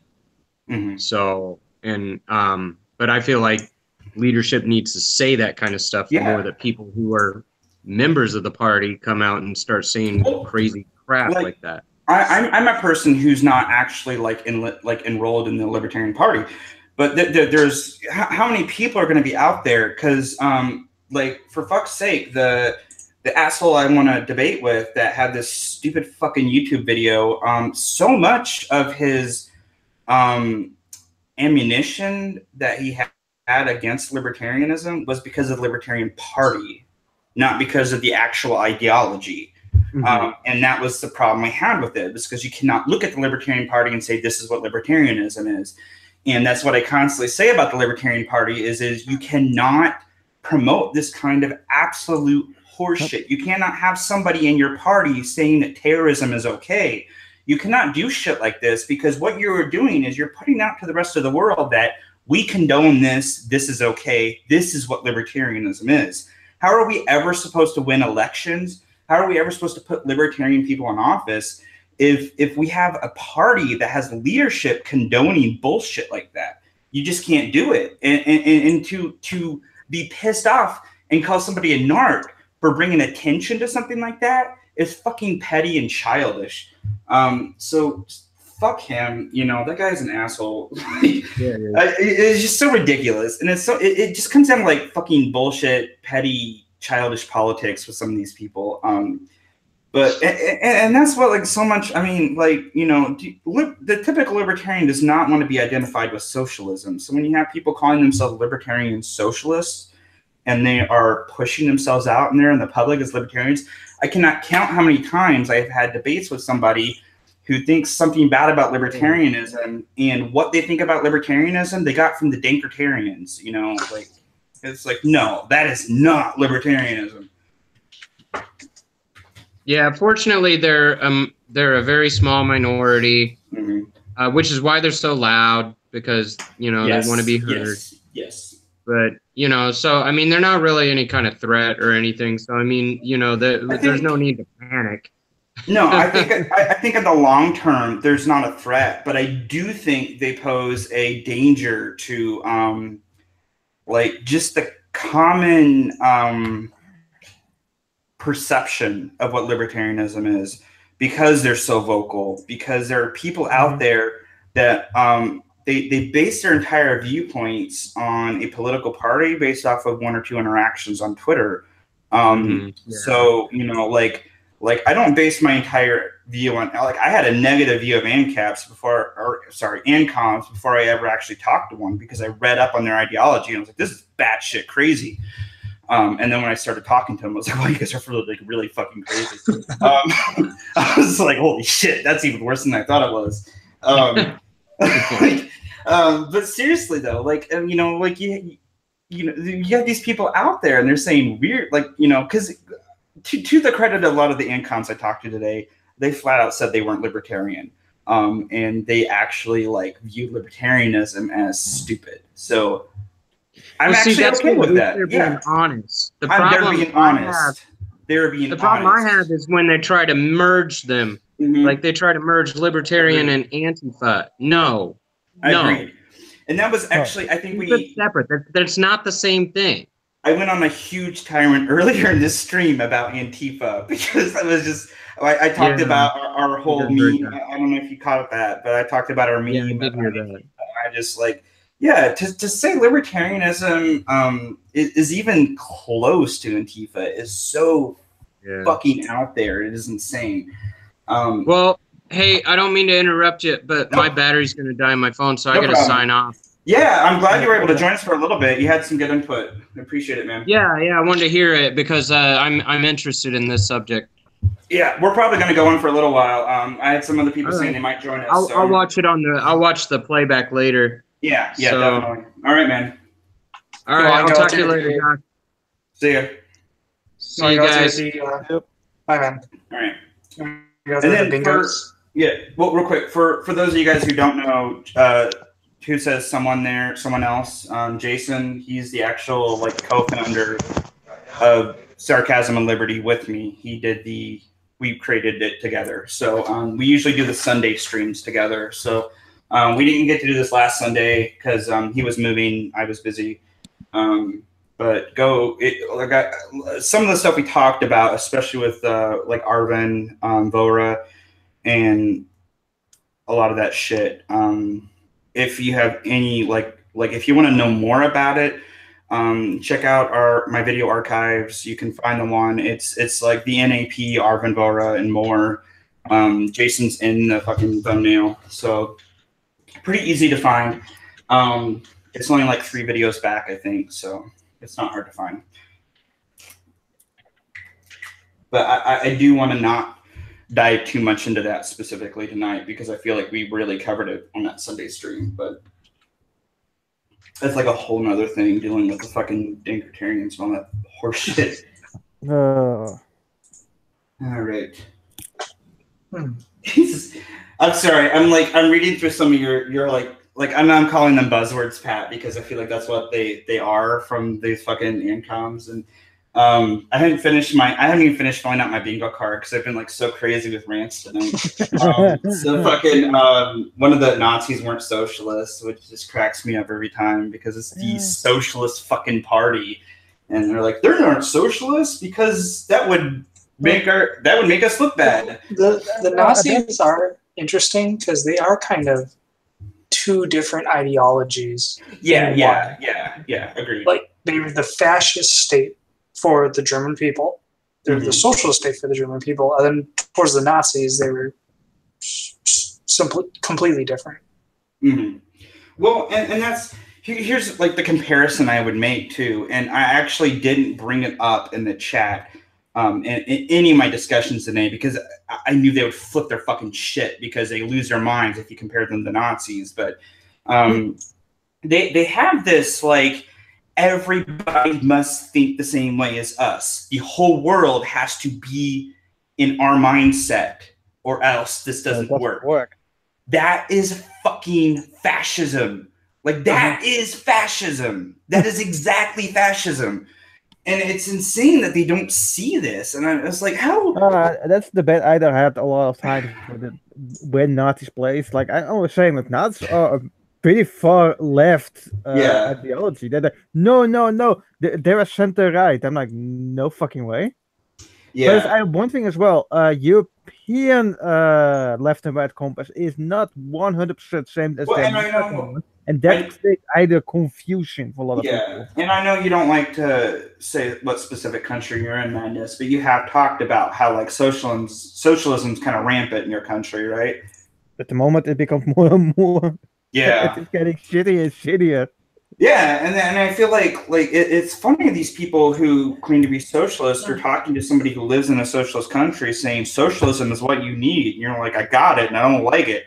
And they don't listen. It's technically not socialism yet, but you can clearly see signs like how the healthcare is becoming. It's literally getting worse. Yes, it's funny because they tend to do this. That anything the most obvious one is these people are we're communists, and then you're like, holy shit, how many fucking people have communists killed? It's so much more than fascism. So much more than fascism ever killed. And it's still killing people today. Look at fucking North Korea. And it's look at that nighttime map of North Korea and South Korea. It's capitalism and communism. Do you follow Caleb Prime? That sounds familiar, but I'm not sure. What's her? It's a she? He. It's Caleb with a K. Caleb. I'm sorry. I thought you said Kayla. Caleb Prime? Yep. I do not. I will look them up now. So he lives in Venezuela, and he's essentially live tweeting everything out, the fall of Venezuela. I think I've read it once. And is he on Twitter? I'm sorry, is he on Twitter? Yeah. Okay, do you know his @ or is it Prime Caleb? Is that who I'm looking at? Let me put it. I see a Caleb Prime, and the @ is Prime Caleb. The first one, Caleb Prime. If you see like a lot of Venezuela stuff, that is probably him. It says ergonomy and farming on Eastern Eyre Peninsula. Oh no! Here, I'll link it. Okay, Anyways, yeah, if you link it in the chat, that'd be great. Oh, cool. Keep going. His mother was one of the best anesthesiologists in the country, and she just passed away from cancer because he couldn't get the cancer medication for her. That sucks. And his account is just so depressing because he just goes and critiques like people are like, oh, Venezuela isn't socialism. Oh yeah, we had that today. That was one of the things. It should have been on your thing. Is that on there? Venezuela isn't socialism. Because when Venezuela started becoming socialist, they were like, this is example socialism, and it goes to shit. Like, no, it's no longer socialism anymore. Go ahead. Sorry to cut you off like that, Pat. Keep going. Well, actually, his last post is an image. His last post is amazing. It's an image with his avatar in Venezuela, and then another guy with a speech bubble that says, "That's not real socialism." But it's saying the healthcare is getting worse here as well. Oh fuck! I just saw that. That's hilarious. I can say a few examples what happened with me, like or other people, like important medication for some people get no longer insurance. You have to pay them yourself, and they cannot afford it. What I had to go to a doctor because of I was depressed, and then the insurance was like, no, we're not gonna pay you for your psychiatrist, despite the fact I fucking needed one. I'm gonna get back to that in a second, Madness, but just real quick, for people who don't know, it's Caleb with a K, KALEBPRINE on Twitter. Look this up. I just saw the image that Pat just referenced, and it's just fucking hilarious. There's like a speech bubble that says, "Still want to see your mom's bourgeoisie dead body," and somebody that has a hat that says, "Please be patient. I have autism," and just holy shit, it's fucking amazing. Well, yeah, that was another thing. Like people think that he's just faking it, and that his mom, like he's just role playing it. Yeah, and they want to see like his mom's death certificate. God, that's so shitty. Okay, like we had Amos Joseph. I was on his podcast live stream, the Shitlord Preachers, and then there was this thing we discussed, and he actually brought it up on one of our live streams. I think it was like one of the very first live streams we did, and on my channel, and he talked about because he grew up in I'm gonna say this wrong. He's gonna kill me. Thailand. Am I right in saying that? I think it was Taiwan. Taiwan. Okay. Yeah, I think you're right. So he talked about like the socialized medicine over there, and just like one of the things that just fucking blew my mind because he was like, well, how many patients would you expect a doctor to see today? And I'm like, well, I'm thinking in the VA system. So I'm like, shit, I don't know, like 30, 40 a day, because that seems ridiculous to me. And that seems like what the VA would do. And he's like, yeah, where I was, it was like 130 a day. And then that blew my mind. And I remember when I had him do the same setup on the live stream. And I think it was like Chris from Think Liberty, his eyes like bulged out of his head. It was just like, holy fucking shit. It's insane to think of that. And then like, if you hear his story about being a kid, like, I don't want to like go in, I don't want to tell his story for him, but just like if you go to his channel and then look it up, or go to like one of our earlier live streams, you can see it. But it's sad. It's so sad, and it's disturbing, and it's frightening to think of like people having to live like that, or like going to the doctor is this huge fucking ordeal, or it's like you have no privacy. You have to like get examined, and there's like people waiting behind you, like that can see you and stuff like that. People can hear you. It's so like, yeah, it's just like, oh my God. And like, I was hearing stuff like that, and I'm like, for fuck's sake, like the shit experience I've had in the VA has made me very anti-socialist medicine. And that's the way what the EU is going to head as well. Yeah, and that's my fucking lie. I hear these stories of people who have legitimate socialized medicine. I'm like, fuck that. Fuck that completely. Like, I was already against government-run healthcare because the VA is government-run healthcare. And then everybody always says, oh, we don't want government-run healthcare. We just want a government-run health insurance. And then I bring up fucking TRICARE. And you talk to any veteran that has TRICARE, any retired vet that has TRICARE, anybody who has had family members that dealt with TRICARE, it is a fucking nightmare. They have doctors that no longer accept TRICARE because TRICARE just doesn't pay the fucking doctors. This is government-run health insurance.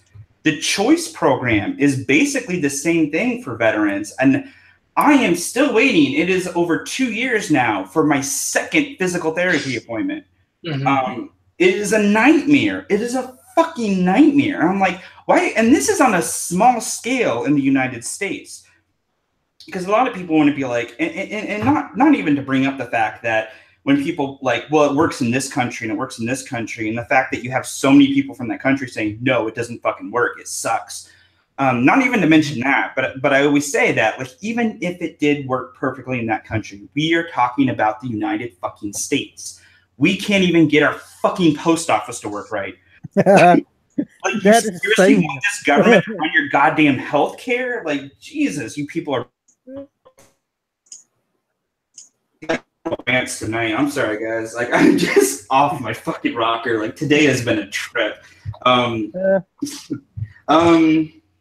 that I remember that was talked about on one of Mining's live stream, like because Mining is in German, so he knows most of the stuff that I'm talking about as well. That when I went to the doctor because of my stress that went too high, doctor was like, instead of like giving help or no, it's like, here, pump yourself full with fucking pills because then we don't have to do jack shit.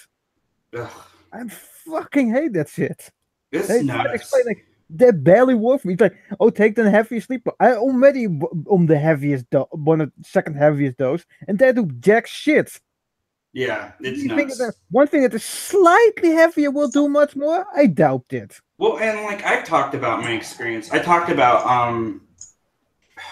I can't remember what. I'll look it up in a second. But Amos Joseph's like the Shitlord Preachers podcast. Maybe just search Amos Joseph on YouTube. You might be able to pull up his channel. Because I'm pretty sure they host the Shitlord Preachers live stream on his channel. No problem, Pat. We'll see you soon. So he had to jump out real quick just for people. Yeah, I can read it. So like it's been almost a year. Hold on, real quick. So it's been almost a year now.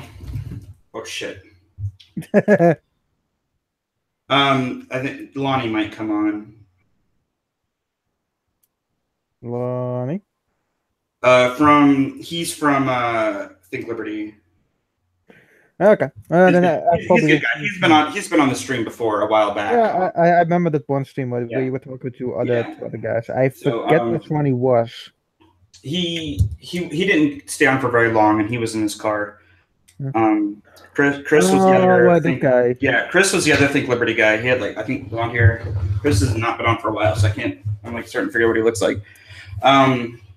So like I talked about it's been 2 more months now, and it's been a year since I've had to no longer walk with a cane. And I had to use a cane for 5 years. And then I love canes. I love my cane. Like my cane I have, it's like it's a dragon. It's a fucking dragon. Oh, that's cool. I when I was out doing wedding, I had to shoot and everything. But funny, I didn't get a normal cane type thing. No, I used basically what looks like one of those flu sticks. I used that as a fucking cane. Because the problem is that stick is at my mother's place, and she is refusing to give it to me. I have like a nice. I mean, I don't use a cane anymore, so they're just all in storage. But I had like this nice, like chrome-handled, like black cane I used for like classy, like weddings and like like. I used the complete opposite because I'm like, I look like I'm a fucking gentleman, like a 3-part suit. Yeah. Like, and I use a fucking voodoo type stick as a walking stick. It completely this. Each other. I loved it. I actually had this. I have a comic strip. My comic strip, Cynical Stew, is about the main character uses a cane because it was based off of me. So I actually had a contest on my webcomic page where people were actually allowed to vote on what my next like legitimate real life cane would be.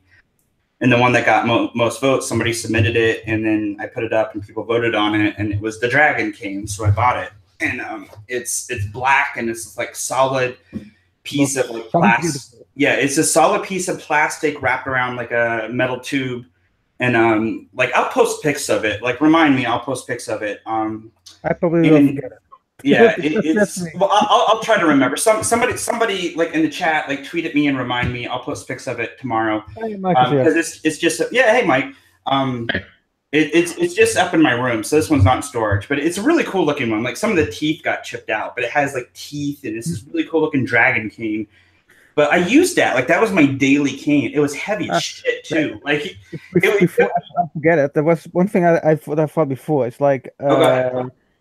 That is still one thing. It's like, it sounds completely weird and unrelated, but you know that whole thing that with Marvel Comics and Hydra, like, and some people think, oh, they're not. They're completely different group. I would especially after the Secret Empire story, and now Ancient Shield, it came more down to me. Hydra had more in common with communism. Yes. Hydra started in the comic books as like a fascist thing, and then you look at it today, I'm like, holy shit, it's fucking communism. Yeah.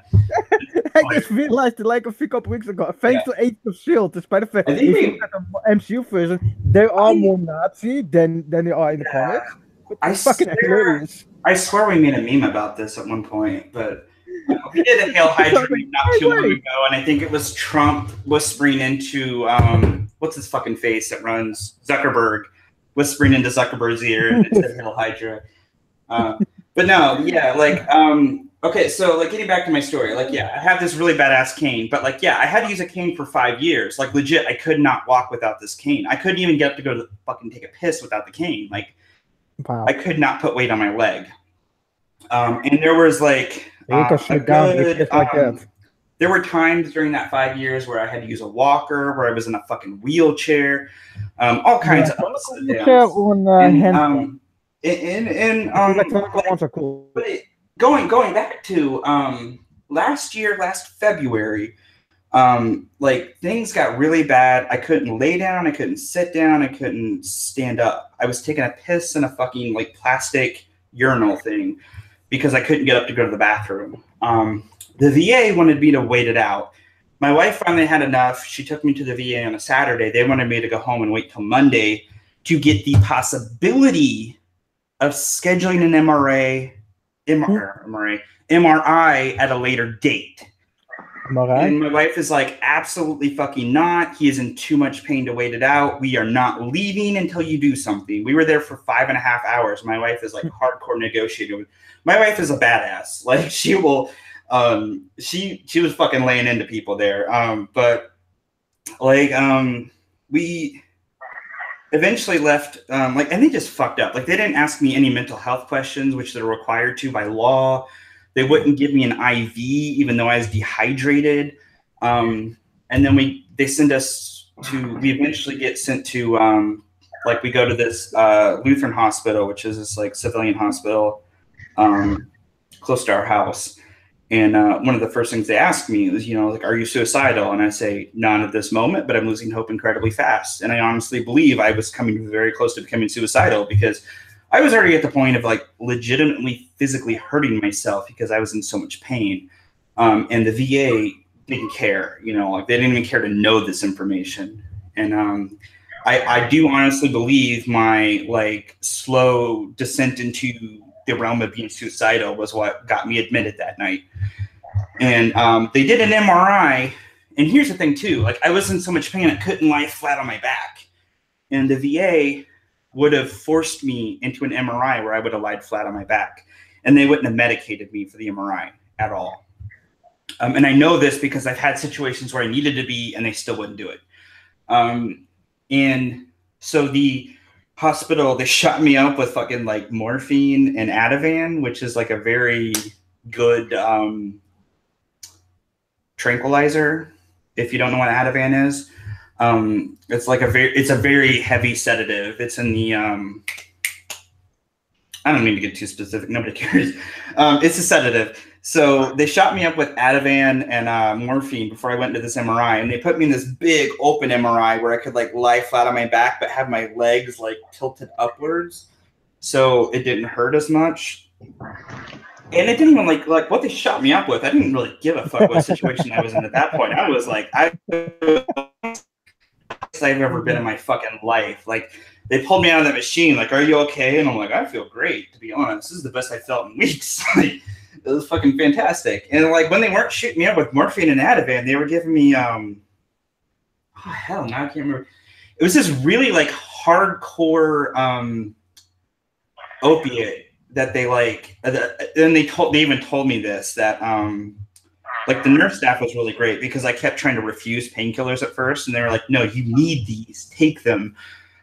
Because I was so used to the VA like making me feel bad for needing painkillers. But they actually told me that like the painkiller they were giving me is what like addicts like go to the ER to try to get. It was like the thing that the addicts would always try to get. So it was this like really like heavy, and like they would do it, like they would give me this, especially after they took the IV out, they would like give me this fucking like they would inject it into the port, and then they'd have to push like a whole tube of saline to like get it into my system because it didn't have a drip anymore. And like it would hit me instantly. It was like you're like fucking weightless. This is a really weird sensation. Like it's not something I would want to do like in my free time because it was just super fucking heavy. But no, like they were actually controlling my pain and stuff. But like they did the MRI the next day and they were like, yeah, you need to have surgery right now. Like it was so fucking bad. The VA wanted me to go home and wait it out because that's how the VA works. They don't give a fuck because it is government run healthcare. They don't need to care.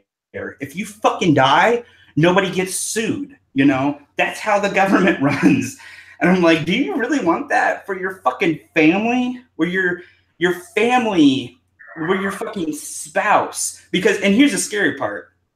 Well, before I had even left the hospital, my wife found this article, and it was terrifying because you read it, and it is the exact same situation I was in. The only difference was he was brand new to the VA, and him and his wife did not know their rights well enough.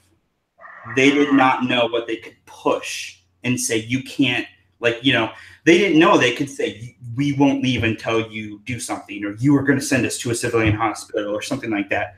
But it was the exact same problem, exact same pain scenario. He ended up killing himself. He was in too much pain, and the VA wouldn't help him. And that was the same situation I was in. And if I didn't have my wife with me, I probably wouldn't be here right now. And it, like, sorry, I think back on stuff like that, and like that's how the government runs. Like they don't need to care if somebody fucking dies. There's never a sense of urgency. There's never a sense of care because if somebody dies, it's not like you can sue the government, you know. And like, it just does anybody really want that? Do you really want to not be able to sue your doctor if they fuck up something and kill your fucking spouse or kill your fucking kid, you know? Like, do you want to see your spouse or your child in so much pain and be told, wait until Monday? You know, like, is this what you people want? How could you want socialized government run healthcare? How can anybody want that? And then, like, I've honestly, like, I'm always told about how great it is in these other countries, and I have yet to talk to a single fucking person from one of these socialized healthcare countries that has praised it. It sounds beautiful on paper, but in reality, yes. And that is the epitome of the anarcho-communism. That is the epitome of the anarcho-communism, socialist like mindset. Is it always sounds good on paper? It always sounds good on paper. It never like and like I would even agree like what they want for people sounds great. Can it be achieved like realistically? Fuck no. You know, and that's part of the problem is it's just as crazy like it's like it's and here's what I've referred to it as. It's an infantile like idealism. It is a childlike idealism to like this perfection of society that just can't be achieved. And as we discussed earlier in this stream, even some of like, and I feel like even most ANCAPs would even have to agree. And if they wouldn't, I would challenge them on this. You know, there is not a perfect, like, way for society to be. You know, there will always be problems. There will always be issues. There will always be obstacles to overcome. We just cannot get around that. What we can do is try to create the best society that creates the best like options for people, or like the way people can help each other and shit like that. You know, and I just feel like there's just like this crazy idealism that comes with anarcho-communism, especially, that has this you know, and I kept saying this during a lot of the chat. I was just like, it feels like everybody's just going to promise to be real cool, you know, and that's how society's going to run. I'm like, that's never going to fucking happen. You know, I'm like, that's part of the problem I even have with like ANCAPs. It's like, you can't have this perfect society that relies on people like being modest, because people are assholes sometimes, you know, but like, just ancom just seems to rely, like, it just seems to be this assumption that everybody's just going to like switch their brain into this mode of thinking and everybody's just going to accept it. You know, I've been neglecting the chat for a while. I don't know if anybody's like, oh, Lonnie's been in. Sorry, Lonnie. I know he might jump in. He sent me a message. Oh, fuck. Sorry. Mike, you came in and I've been ranting for the longest time. I'm sorry. I've been doing that a lot tonight, and I apologize to anybody who's watching the stream. It's so much of just me fucking ranting as well, so. No worries, man. I'm sure it's entertaining, but let's, like, you know, you've been hanging back and watching a lot of the drama on YouTube. So if you want to jump into some of the craziness. Yeah, I didn't see. I saw some of the conversation. I didn't see all of it. Who won bingo? We haven't actually like gone through. I like, honestly, I've been ranting so much. I'm still finishing my fucking bingo card. It's about like a third, almost a halfway done now. Like, yeah, I had the card pulled up whenever you first started reading from your thread, and then I had to walk away for a little bit, so I didn't get to play bingo with you guys. No, that's fine. We didn't actually even like actually play. We just kind of like, it's been in the background. But like, I posted it on Twitter for everybody too, because I'm like, hey everybody, you know, if you want to join with us, like play some ancom bingo, because I just think it's hilarious. But people like it. It's amazing. Pat put together a really good product. He did really good at that. He did a really good job at that. Oh, man. It's amazing that, you know, I had to ask in the group chat today if that, what's his name? Meow. Okay. It's guy. Yeah, it's, I think it's like Chairman Meow. But, yeah, Chairman Meow. I don't want to specifically say his name. I will say he's known as the cat.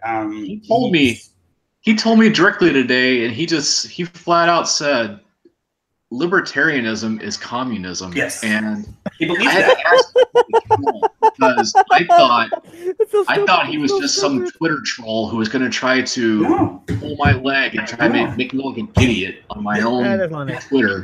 Hey, there's Lonnie. Sorry about that, Lonnie. I've been ranting so much tonight. I was like completely like fucking forgot there was a chat a couple times. It's been going off tonight. It's been a hell of a day. But no, it's a good time you joined in just in time because as Mike was just saying, the cat. Yeah, he's not just like because people were like reading his tweets and it's like. People are having these like, holy shit, this guy isn't just some troll. Like, he actually holds a position. I thought he was a troll. Yeah, no. He's a troll. That's what I really thought this guy wasn't a troll. I always assumed, like, okay, at first gonna think they were real, and then like I'm gonna then check if they are a troll or not. And like, okay, that's troll, fuck off. He is a troll. These crazy people believe this shit. He operates like a troll, but he's like a legit person that people listen to, and it's amazing, crazy. And like I think he's a leader or some bullshit. Out of anybody in this congratulations, some lunatics chose you. No, out of anybody in this stream, Lonnie knows him the best. And I don't know if you want to talk about him at all or not, Lonnie, but if you want to, feel free to jump in, man. Okay. Well, first, I have to give a disclaimer. Yes. All of my views are my own and do not reflect those of Think Liberty. Yes. Because I know that can be a problem because they'll be like, well, Think Liberty said, well, no, this is just me. I'm not a representative of Think Liberty right now. So. Okay. But yeah, I mean, he used to be an ANCAP. Hey, guys, I'm going to step away from the chat real quick. Lonnie, keep going. I actually know what you're going to be saying, so I don't think I'm going to miss anything. I've heard all of it, but I think it's good for the whole chat to hear. I'll be right back, guys. Okay. He used to be an ANCAP, and he used to be like this really, hardcore ANCAP, and let's see, we had, because I was one of the people that helped start Tankatarians. Because before it was just supposed to be just like a cool way to show all different kinds of libertarian thought. Because we had some left libertarians, but they weren't like what you've been seeing now, like ancoms. They were reasonable. We had some ANCAPs, some minarchists, some people in between. It was a good little way. We were just trying to make cool memes. There wasn't really a lot of cool memes. That's what we wanted to focus on. And that went on for a little while, and then all of a sudden he started, I guess, hanging out with the Audacious Caucus crowd, and he just everything just kind of changed.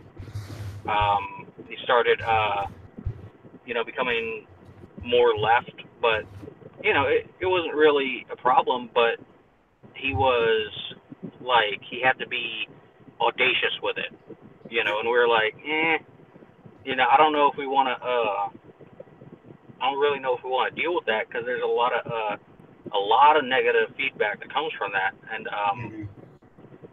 it's like, oh well, it's not gonna be, and then you started going crazy, and then we're like, you know what, we're out.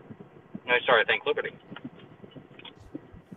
and that's something I actually mentioned, because people are like, a lot of the guys in that SNL.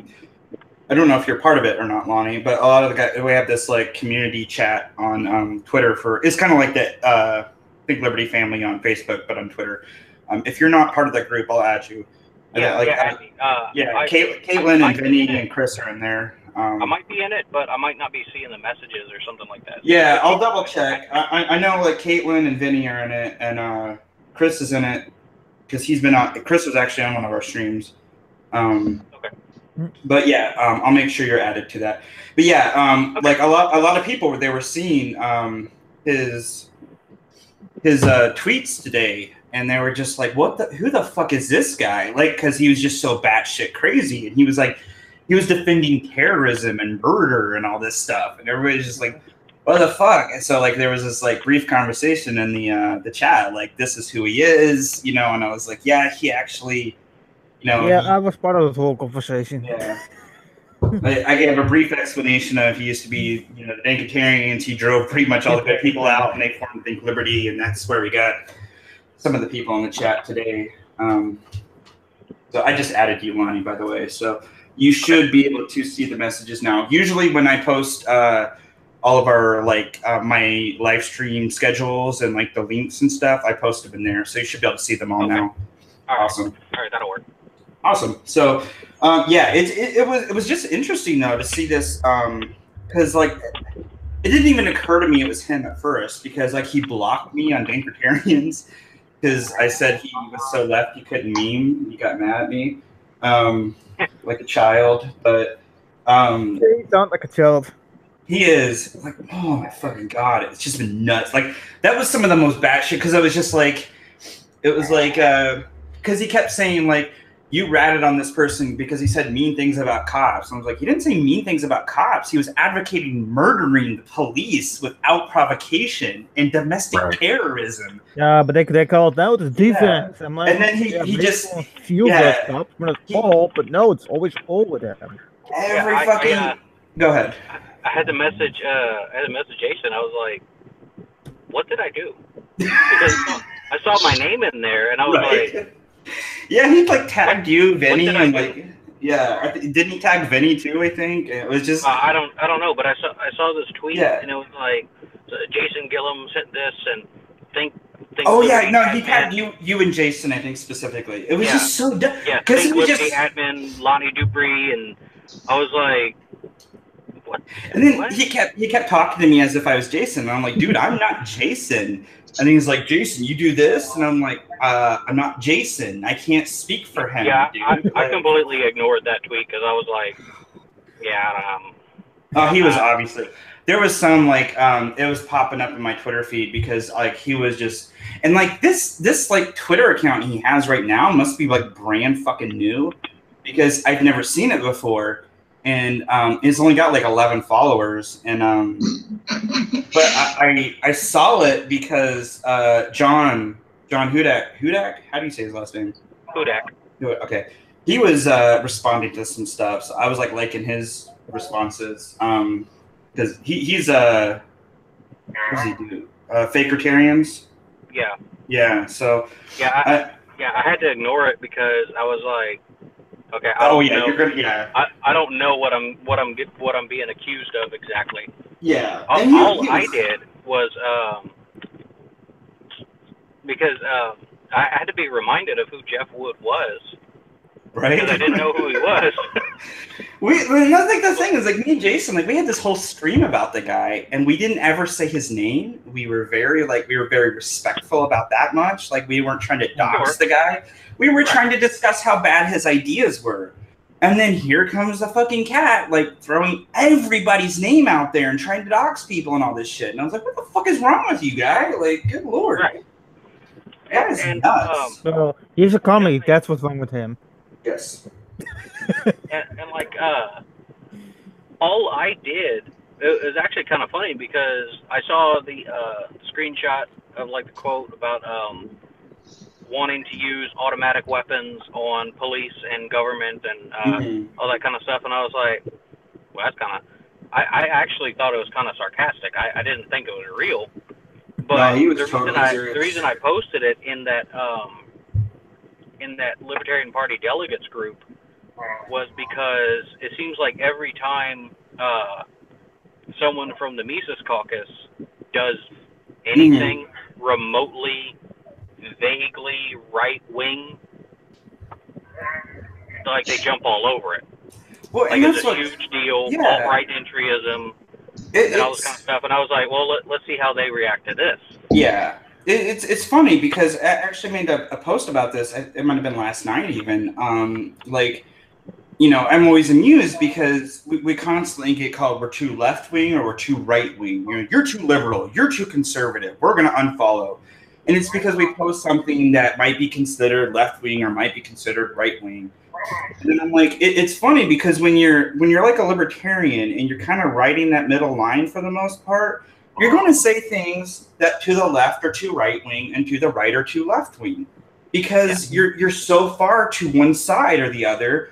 You're kind of too blind to actually see that there is a middle, that there is some legitimate arguments from both sides. Mm-hmm. Both sides have legit arguments. Yep. And what's funny is if you look at it in this linear spectrum, libertarianism, could be seen as kind of like in the middle between both. But if you look at it in the square, 4-panel kind of thing, right wing is capitalism. It's capitalism more towards the bottom, kind of up into the middle. Then, up in there is kind of like fascism up in the top right corner. Then it comes around, socialism and communism and down to democratic socialism, then to the anarchy kind of stuff. Yeah. But that's what do they call that? I forget what they call it. They have political compass or something like that. I think it's like a political compass. Is that what they use? Okay. Yeah. Really, if you use that, capitalism is right wing. Mm-hmm. And since I'm an ANCAP, technically, you could say that I'm a right wing extremist. However, they would definitely say that. Yeah. Oh yeah. However, what most people think of as right wing or right wing extremist, I'm definitely not that. I don't care about racial kind of stuff. Yeah, exactly. I'm supportive of trans issues and all kinds of LGBTQ. As most libertarians are. Yeah. Right. Yeah. I have a friend and she recently came out as transgender and. And I have whatever. She told me, and I was like, "Oh, okay, that's cool. I'm happy for you." I'll be honest. I don't have any personal friends that are trans, but I mean, I have plenty of Twitter friends. Like Maya, hiya, it's Maya, Tranime girl. I have people I guess talk to on Twitter. Chaos Eve. There are people I converse with, and there's frequently that are trans. I've been wanting to kind of show that, if you use that spectrum or whatever, there's other ones that kind of turn into more of a diamond or whatever. But if you use that kind of spectrum, you can be right wing, and it's not a bad thing. It's just that if you kind of say right wing, to most people they think Nazis and yes, which I mean, National Socialism, it's not really right wing now, is it? It's leftist. But I think a problem with that too, though, is hold on, Manus. I wanted to hear what Mike had to say real quick. I think that problem with that too is that whenever you think right wing, you think conservative, but right. Conservative really doesn't mean conservative anymore. It's now become a buzzword, and it's a label given to everyone on the right. I mean, Donald Trump is by no means at all a conservative, but Donald Trump gets called a conservative, and Trump supporters are called conservative. I mean, we've even gotten to the point where we're calling Paul Ryan a conservative, who is by no means a conservative at all. Yeah. Right, my dad voted for Trump, because he kind of got hooked on some of the populist kind of arguments and stuff like that. But he's anti-war. He's, he doesn't, he's free speech. He actually was an old Ron Paul guy. I don't know how he got hooked on Trump, but a lot of people did. So whatever. It happened. Yeah. He's kind of seeing that, maybe he might have made a mistake, but it's he's coming around. But my dad's not a conservative. I would still call my dad a libertarian. Yeah. Well, I know. I have a really good friend that he voted for Trump.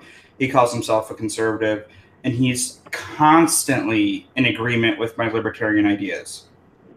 Constantly in agreement. And there's very few like libertarian things I talk about that he's like, that doesn't sound, like I'm not sure about that. He's pretty much always like in constant agreement, but he calls himself a conservative because of his economic beliefs mostly. Right. Yeah. My understanding of conservative really has to deal with more with economics. Mm-hmm. It's mostly capitalist, but with a little bit more kind of like protection and regulation put in, to kind of conserve, what we have. Yes. That's my understanding of it, and that really social issues, Yes. don't really apply to it. Well, I mean, look at someone like Ben Shapiro. Mm-hmm. Really most social issues, you can kind of tell he doesn't really care. He kind of will make fun of some stuff, but he doesn't care if you're gay or whatever. And honestly, that's been my experience with most people who self-identify as conservatives, like my friend that is very conservative. He doesn't give a fuck about trans. Like, he's even like, because you would say like conservatives are transphobic. Like, I showed him a picture of Blair White. I showed him a picture of like Maya, and he was like, yeah, she's pretty hot. I was like, she's trans. He's like, okay. He's just like, whatever. She's hot anyway. It doesn't matter. Like, I thought it was funny. I saw where Blair White posted something on Twitter, and a whole bunch of people were like, "Oh, this is the most confused boner" or whatever. Yeah. And she responded to somebody. She responded to somebody, "A boner is the most honest thing in the world," and I was like, I mean, it really is. I thought that was just so hilarious. Yeah, that's great. But yeah, I mean, I don't know, like. Well, and that's like for me as somebody, like, I grew up, and me and Jason have talked about this on my live streams with just me and him. I mean, we both, and Lonnie, knowing Jason, you probably knew this too. Like, we both grew up in a very conservative environment. So like we were very conservative for a long time. Like my whole like transition into libertarianism is only like six years old or so. It's not, I've not been libertarian that long. So, and then like I view people as like Blair White as like very important in society because I used to have and like I will honestly say bigoted views against trans people. Like I did not view them in a very like positive light. It was people who like Blair White who were like, hey, I'm trans and here's my experience. This is why I'm like trans. And like, we're very open and honest about it without being condescending and shitty about it, like a lot of like Zinnia Jones and all these fuckers do. Your Tumblr type. Yes, your Tumblr types. Yes. Yeah. So and like Blair White turned it around for me. She turned it around for me because I was just like, I'm kind of an asshole, huh? Like, like these are people with problems, like just like anybody else. I was like, well, it kind of sucks for me to like look at them in this shitty way and like think about their problems in a different way than my own problems, and and like I do view like a lot of like right or libertarian trans people is like very important because they help pull a lot of people from that mindset. People who are so far like left, like Zinnia Jones and fucking what's her face, Riley Dennis, and all these just hearted fucking people give such this negative view of trans. And they make it sound so insane. And what's important, with all of that, is remembering that, which I think libertarians are very good at, is them being trans or gay or any other race other than whatever you happen to be has nothing to do with them being an asshole. Yes. Yes. And that's something like I guess Blair views herself as conservative, and I do feel like it's more on the economical aspect, probably so. Some of the social aspect, but like and a lot of like even with people like I'm friends with, on like Traname Girl, Blair has her blocked because they didn't get along. I guess I'm not sure what happened there. Even people I'm friends with, or I don't necessarily know their like view on Blair White, I still respect them, and I don't like, because they might not get along with Blair, I don't feel any differently about them. And I would hope they don't feel any differently about me, but I do feel like, I love being friends with these people. That is guilt by association. That's an absolutely hard thing. That's one thing that I keep telling Blair as well. Even what video what she made with Jackson, they keep like telling, why are you friends with that one? Why are you friends with her? Because she's an old violet, this. And I'm like, why the fuck care? Why the fuck care? People do that a lot. There's a lot of completely different, but still be great friends. On when it comes to social media, especially, and that's where we get into a lot of problems. I do feel like when it comes to like the social aspect, where you feel like, because you're gonna have people who are transitioning into this more. I feel like in a more open-minded state, like where I was in a more closed-minded area, and becoming more open-minded to things that I didn't quite understand, like trans.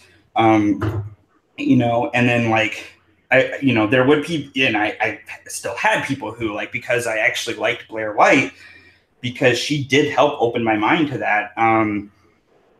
Like I would be called a TERF for defending Blair, and for anybody who doesn't know what that means, that is trans exclusionary radical feminist. Yes. Which basically means you're a feminist, but you hate trans people.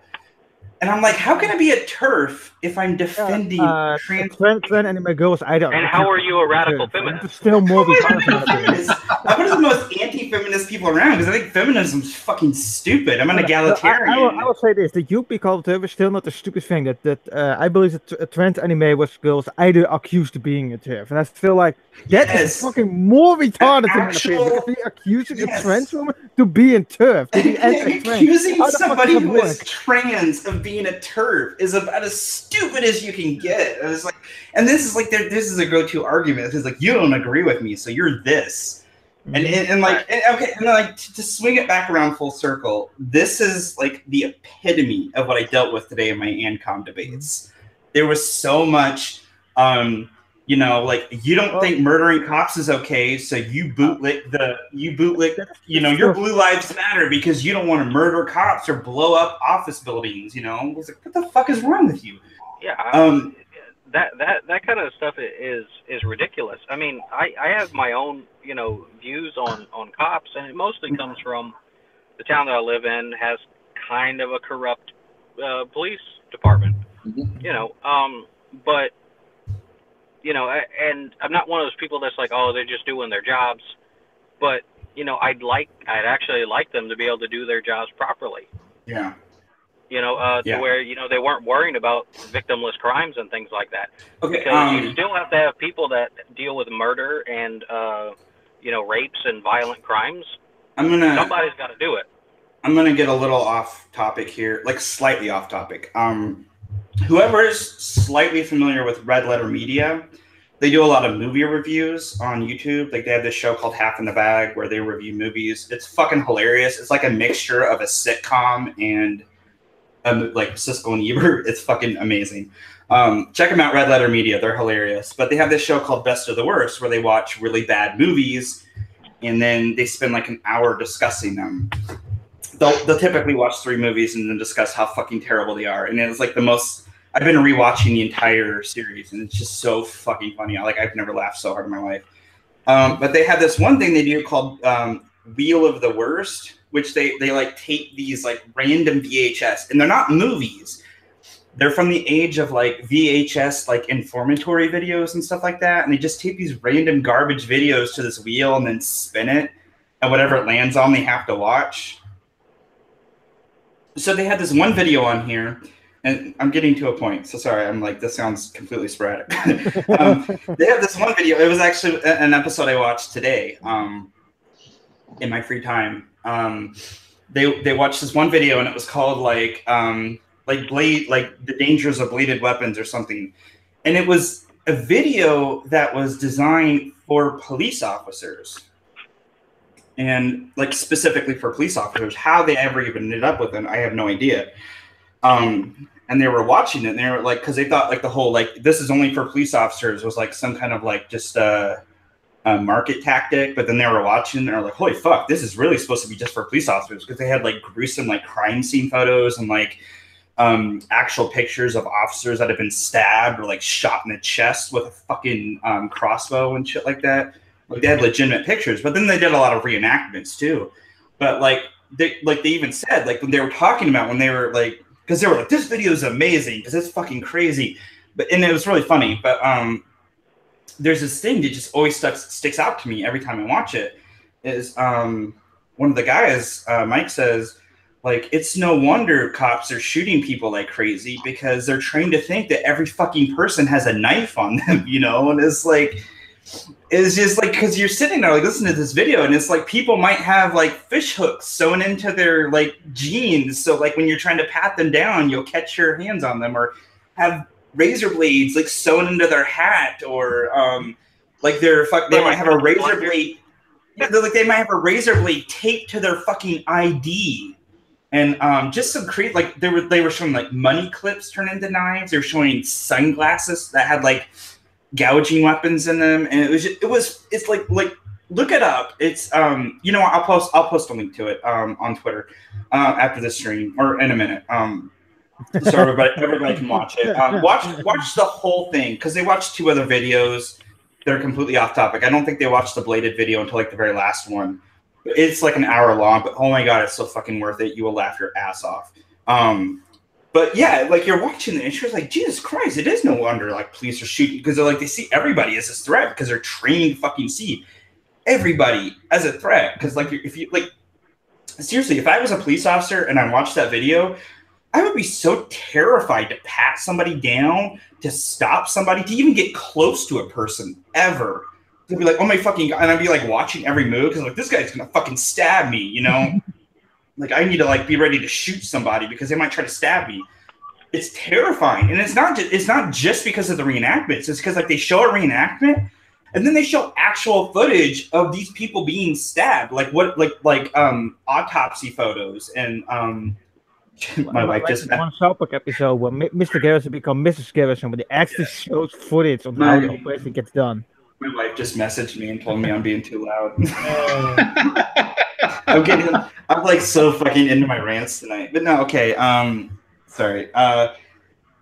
Yeah, no, it's insane though. Like, because I could just imagine being a police officer and being trained, you know, and like having to sit down in an office and watch this video, you know, and you know that it might not be this video, but you're seeing videos like this, and this is one aspect. This is bladed weapons, you know. Let's talk about guns. Let's talk about everything else they have to deal with, you know. And then can you imagine sitting down and watching all these videos, and then going out and like talking to like a potential like perp, you know, even just at a traffic stop?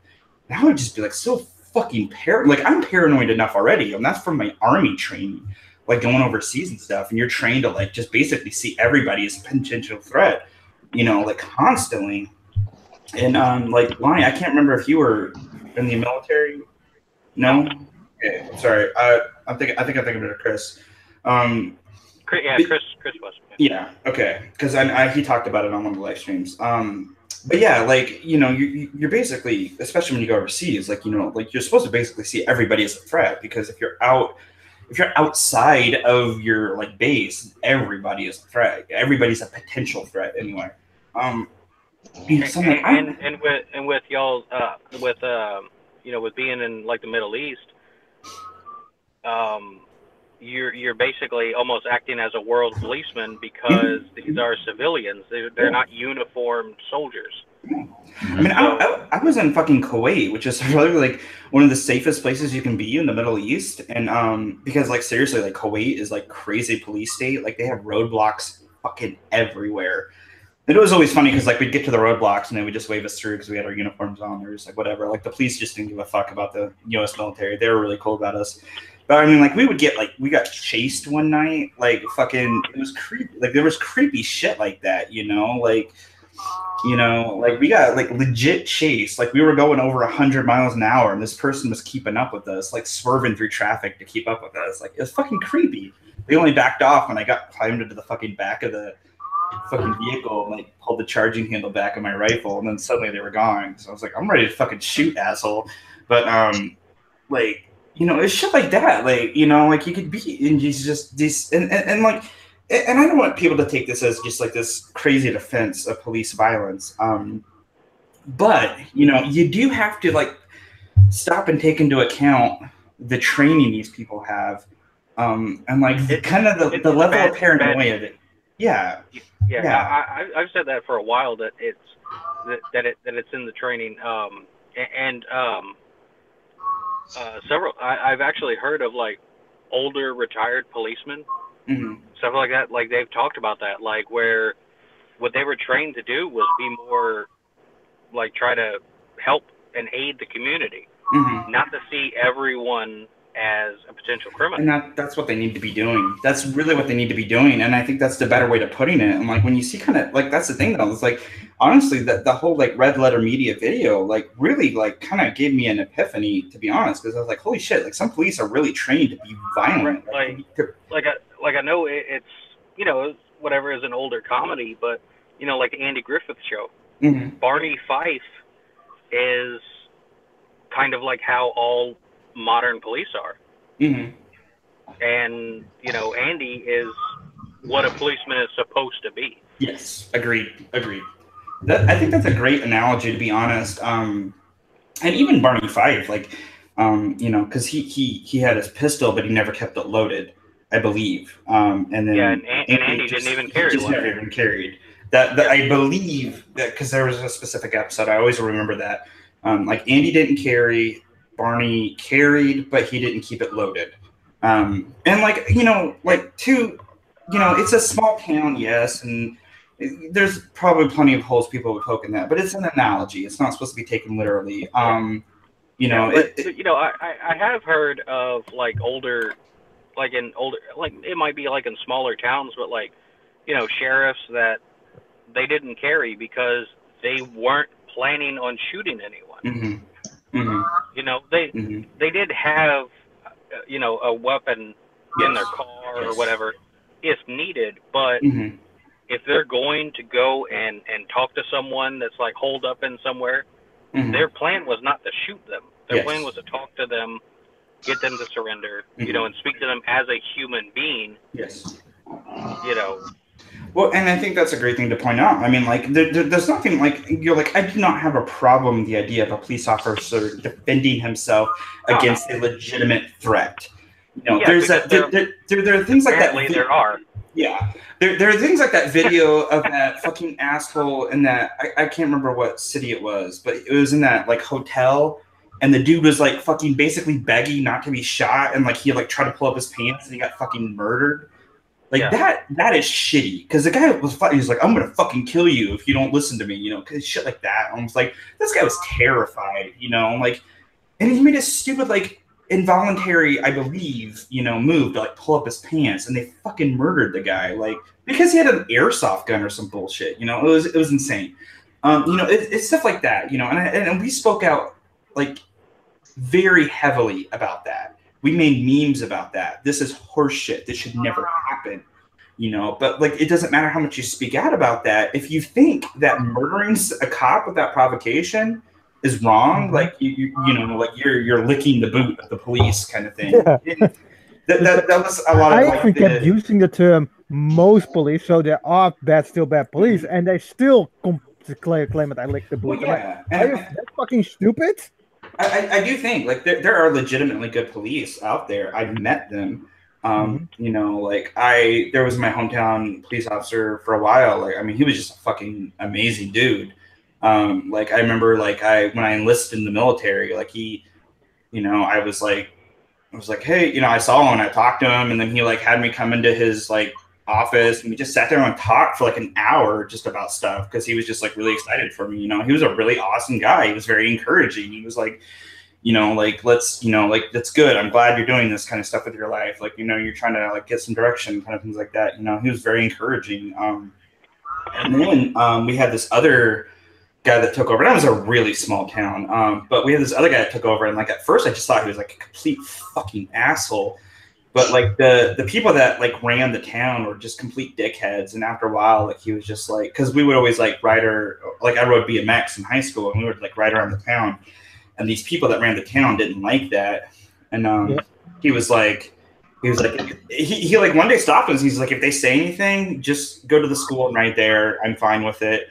And like he would see us because like somebody like called the police on us because we like had this push broom. And we were riding to the school, and somebody called the police on us. And then he like shows up. What were we doing?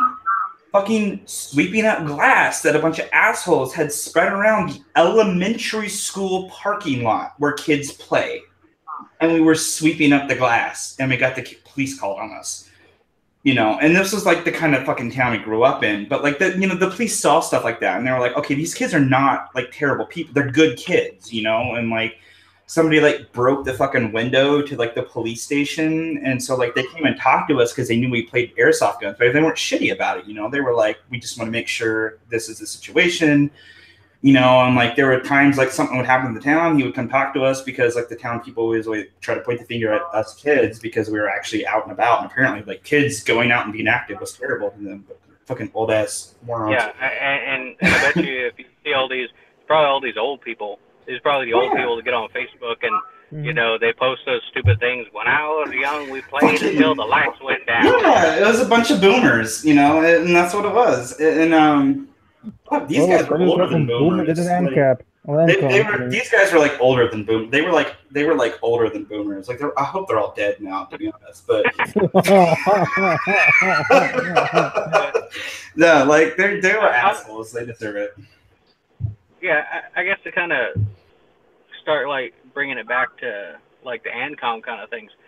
In theory, with anarchist thought, whether capitalist or whatever,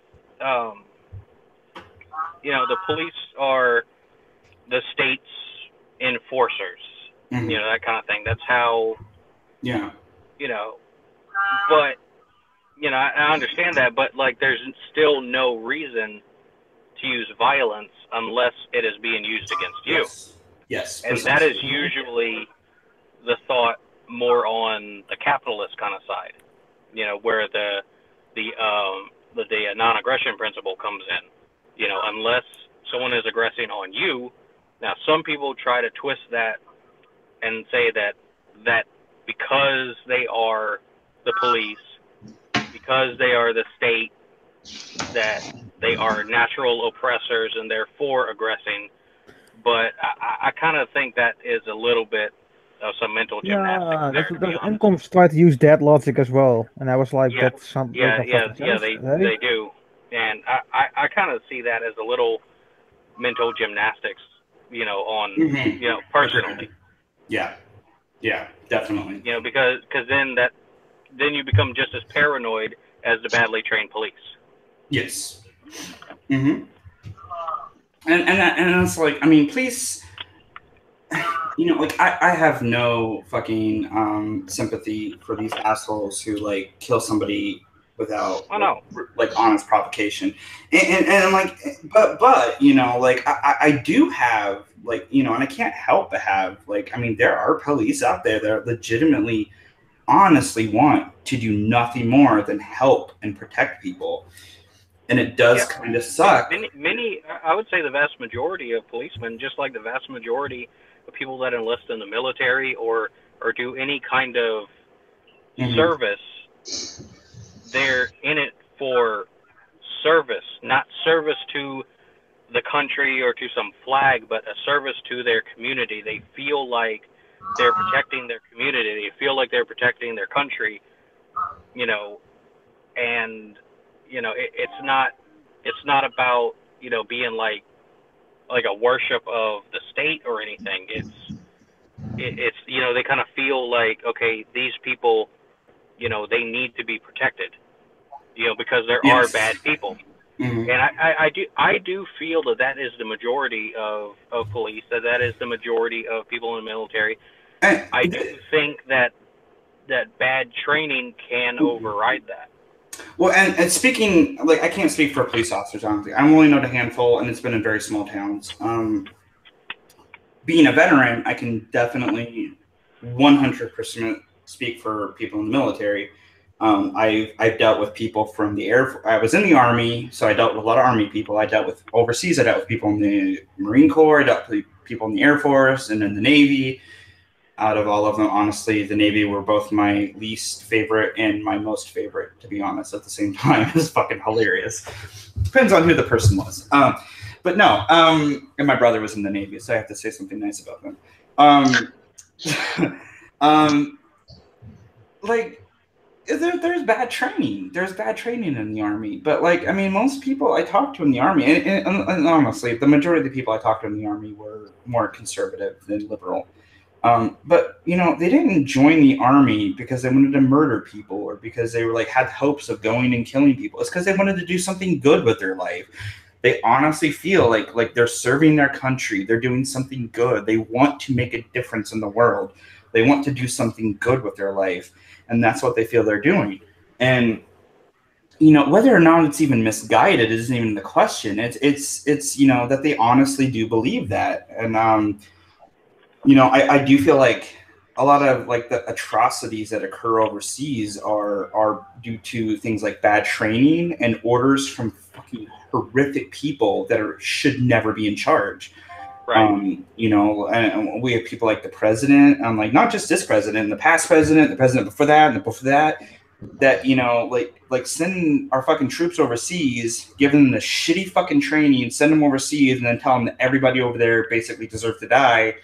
And, you know, like, and there's these, like, even in Kuwait, you know, like anybody who's seen like a Vietnam movie, you know, you hear things like Charlie or things like that. Like there's these or Gooks or something like that, like to like minimize the humanity of the enemy. Right. And when I was overseas, it was Haji for, I forget what this is a reference to. If somebody remembers, tell me. It was like an old TV show that had like a Middle Eastern guy named Haji, and that's what we called him. Johnny Quest? Was that Johnny Quest? I feel like it was old. I feel like it was older than Johnny Quest. It was like really old, I think. But I'm pretty sure the character on Johnny Quest was named Haji. It might have been that then. But yeah, like we called, and like I participated in it too. Like you just kind of get wrapped up in it. I didn't view these people as different from me, but I called them Haji because that's just like what you started calling them, you know. And like honestly, like I viewed some of them as like actually like legitimately awesome people. Like we would get local. But the thing is. Go ahead. The thing is, probably what you noticed, because one of my brothers is in the Marine Corps, probably about the same time that you were in, and you know, that was the thing, was that everyone was Haji. Yes. The people were Haji. Everyone. Everyone was. The enemy was Haji. No, like the people. And whenever you do that, when everyone is Haji, everyone can be the enemy. Yes. No. Here's the thing. They had local nationals working in the DFAC. So the people that were serving my food were Haji. The people that might try to kill me were Haji. That's how it worked over there.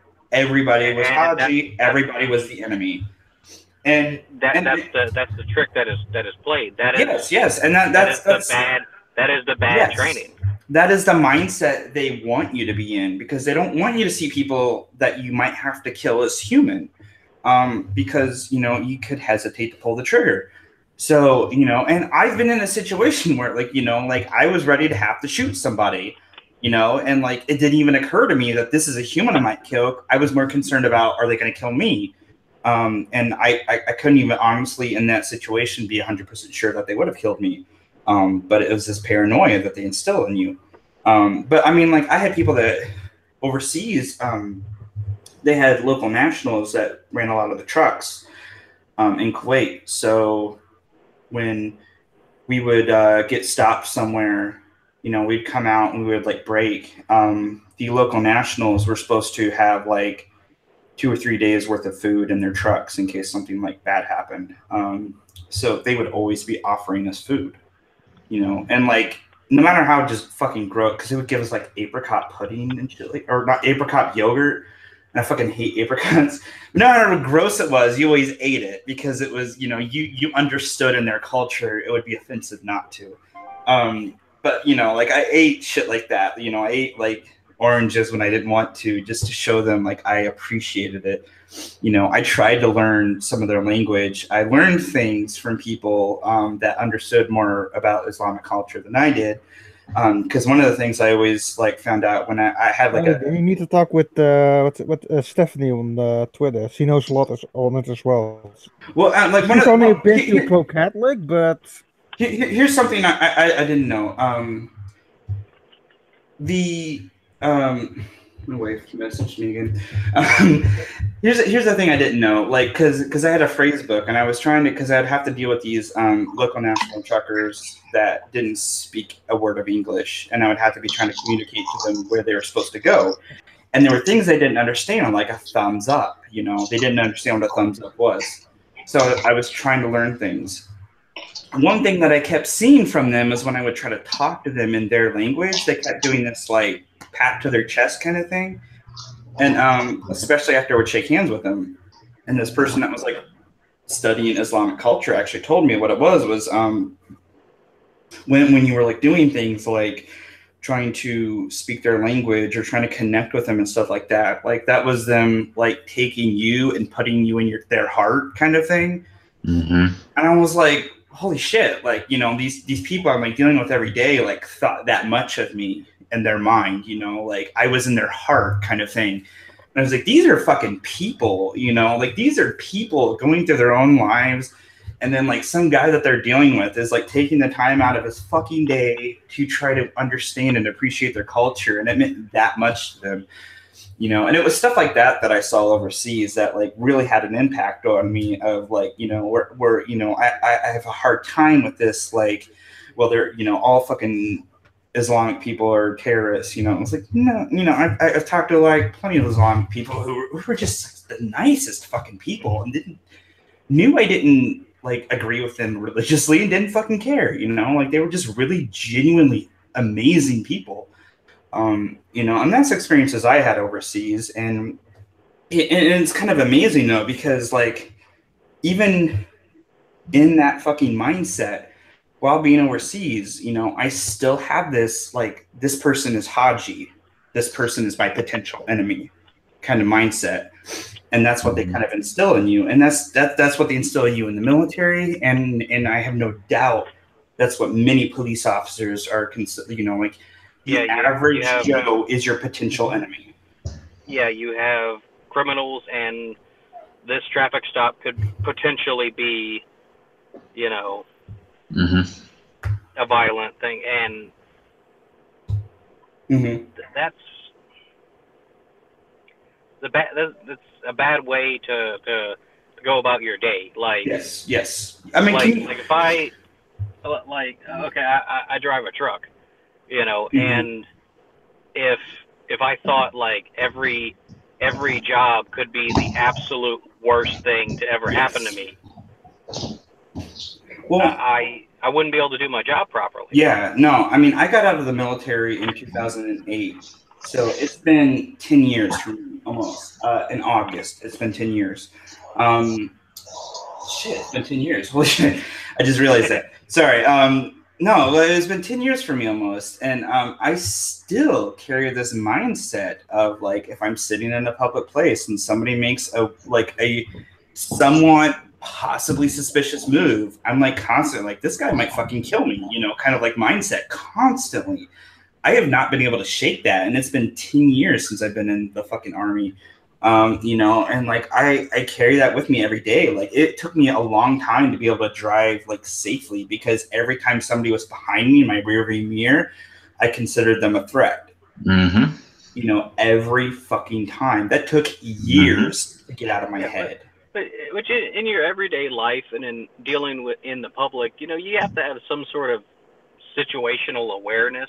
You know, you gotta kind of scan the room, you know, kind of, you know, be like, okay, but you have to be able to not be constantly.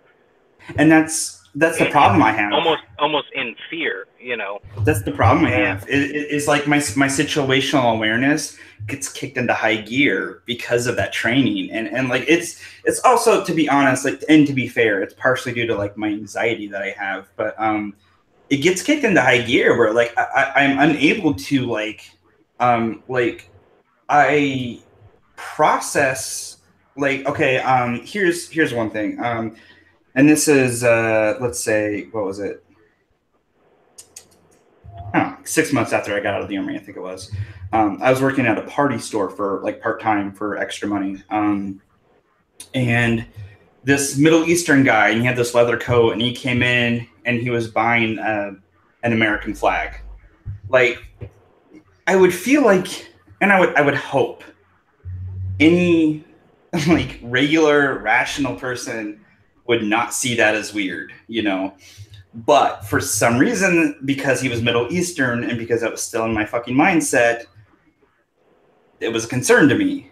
And then he reached into his leather jacket like this, and I almost fucking punched him. Like, he was reaching for his wallet. And like after that interaction, I had to leave. Like, because I was about to have a fucking panic attack because I was almost to like jump over this fucking counter and put this guy in a headlock kind of situation. Like, because he was about to pay for his American flag.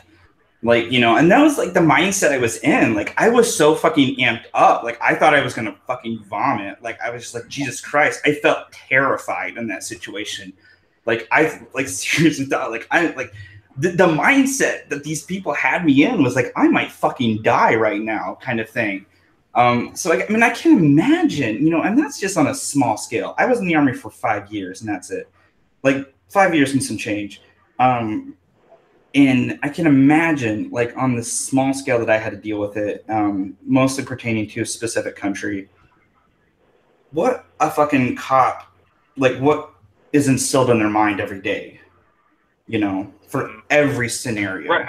I had a traffic stop, or I was pulled over, and I was standing outside of my truck, and you know, it was taking a little while. For some reason, there needed to be 3 police officers for an expired license plate. But anyways, but you know, I just kind of, you know, whatever, they're doing the thing, and just, you know, just out of habit, kind of put my hands in my pockets, not like reaching and jump, you know, like as if I was reaching for anything, but just kind of in there. Yeah, makes sense. And like they're like no, you gotta. Get your hands out. Like, kind of freaked out and just yanked my hands out. Yeah. But, you know, I wasn't, like, reaching for anything. It didn't look like I was. I just kind of, it's a natural... I think I actually just hooked my thumbs on my pockets, kind of. It's a natural thing. It's natural to you, having your hands in your pocket. I do it all the time. You know, and, you know, it's kind of like, you know, I understand, you know, most of the time, you know, they're like, okay, keep your hands where I can see them, you know, just as kind of like a precaution. And I understand that. But, like, okay, like with the Philando Castile kind of thing, he wanted him to reach for his wallet. He told him he had a gun. You know, he wanted him to reach for his wallet, but because he was reaching for something and he had a gun, then he gets shot. Yeah, and I feel like that's a situation where the guy like went a little overboard. I do feel like that's terrible. A situation where a guy like he I feel like that cop had it in his mind that a wrong, and this is one of those things. I don't think it had anything to do with color, but I honestly believe that cop, like possibly just from the fucking media and their sensationalism of things, had it in his mind that one wrong move and he's dead. Kind of thing, you know, because like here's one of those things, like if there's a excuse you, if there's a if there's like one of those things going on, like a lot of these like pro police pages will post this like a cop getting murdered, you know, like shot at and murdered at a traffic stop, at a routine traffic stop. I'm like, this is why police need to be cautious during, like, you know, kind of thing. And like, you know, like this kind of stuff, it gets published and sensationalized and pushed out so much. Even if you aren't even trained, if you were even on the fucking internet, this is in your head that, oh my fucking God, I could die, you know, kind of thing. Like, I can't imagine if I was a police officer, how many times a day I would have that fucking realization in my head of like, shit, I could fucking die. You know, like with, you know, like similar, you know, to military, these people are out there pretty much every day, you know, and because even more so, to be honest, because it's not just a tour for them; it's every fucking day of their life. And since they have quotas sometimes, so they have to pull over 4 or 5 people that day, which I'm against. I'm against quotas. Right? Yeah, definitely. So they have to pull people over, and it's like, so you're potentially putting them in harm's way. Yeah. You know, because they have to. You know, so there's that too. Here's something I would like to even discuss. Like what could we even possibly do? Because like I don't want to just like defend the situation, you know, because I don't like the situation as it is, and I feel it needs to change. Yeah, but so you know, you do have to come up with solutions. Yes, I think a legitimate discussion to even have to go into right now would be what do we do to make that better? I do think because of something you brought up, one thing would be to eliminate quotas. Because if you're not constantly pulling over people because you have to, you know, like you're not put in those kinds of situations as consistently. And when you are pulling over somebody because they're doing something dangerous, you can more properly assess that situation, I think. Right. So I do think that's really one step we can do. A lot of times with the quotas, also it has to do with tickets too. Mm-hmm. Yep. So you have to pull someone over. Now, you know, the thing is, like, they were, it was Utah police. They eliminated quotas, the entire state of Utah, and police were behind. Police were behind it because, you know, they're like. I think most police don't want quotas. Time, yeah, they're like most of the time, you know, you see someone, you know, maybe they were a little distracted, you know, they were in a rush, you know, for something because people get in rushes. You know, and you know they are being unsafe. Yes. Speeding or whatever is being unsafe if we're being objective. Yes. So they would rather be able to educate a person. Yes. Than have to take versus punish the person. Well, and two, like if you're going into a situation where you're educating versus punishment, you are going to gain a lot less hostility. Too. Right. Exactly. Because I will, for example, when I've had two situations. I'll say one where I got ticketed and one where I didn't. Where I got ticketed, I was much less pleasant. The one where I didn't get ticketed, I was like, I actually made the cop laugh because I was just like, I was brand new to the area and I accidentally ran a stop sign. I was trying to get to my landlord's house to drop off a fucking, oh God, I'm my fucking landlord. I was trying to get to my landlord's house to drop off my rent. And I like accidentally ran a stop sign and he pulled me over and he was like, did you know you ran that stop sign? And I like leaned my head out of the car and saw him. I was like, fuck, like really loud. And he kind of like, he was like stifling a chuckle and he was just like, and I was like, I'm really sorry. Like, I'm brand new to the area. I'm still trying to figure everything out. I cannot believe I missed that. And he was just like, it's fine. Just be more careful in the future. He was like, I saw you were on your phone because I was trying to talk to my wife. He was like, I saw you were on your phone. Try to, like, you know, not to be distracted in the future. It's fine. Just be more careful, you know. And I was like, thank you. And that was it. It was a very pleasant interaction. But the guy kind of, you know, got ticketed me, and I felt like it was kind of unnecessary. It was, you know, not quite as like happy. You know, not quite as like pleasant, you know, and it was like, honestly, when the guy was ticketing me, the whole fucking demeanor changes when, you know, like when they're approaching you or their car and they know they're going to ticket you, you know, they have a different demeanor. Right. It's not as pleasant. And like when you're shitty, you're going to, you know, people are going to respond shittily to you. Yeah, that's logic. Yeah. And, you know, so like, like every time that I've gotten a ticket, I don't want to say like I deserved it or anything, but like that. But I was going like 20 miles or so over the speed limit, so I was going to get a ticket. You know. So it was just kind of like. But yeah, I think like most people, like most cops, like, you know, if you're on like a back road, 55 and you're doing like 65, you know, they might be like, hey, you know, just slow it down. Yes. You know, if you're running through a residential area, you know, at 45 miles an hour, you know, they're probably going to give you a ticket. You know, because, you know, kids coming out, things like that. Well, yeah, I mean, if you're in like a school zone, it makes sense too, kind of thing. Yeah. You know, I mean, I'm not trying to lick the boot, as it were, but, you know, there has to be some personal responsibility on the citizens' part as well. You know, I don't know. I guess maybe because I'm from a smaller town, I'm also kind of from the South and everything, like very South, southern Louisiana. I guess it's kind of, I still don't really buy into this radical, like, oh, all cops are bastards, that kind of thing. Yeah. Well, because I don't know. Like, I just don't. It's a jump in logic, to be honest. I mean, like, it's collectivizing. Yeah, and I feel like it swings back around to a point I was making earlier with the ancoms of they tend to do this stereotypical exaggerated version of people they feel that are bad guys. They do it with the landlords, they do it with fucking business owners, and they deal with the fucking police, as I've seen. And not even like just police, because the fact that they were like, I'm also a landlord. Yeah, I feel like I didn't point that out. I'm also a landlord. That's amazing.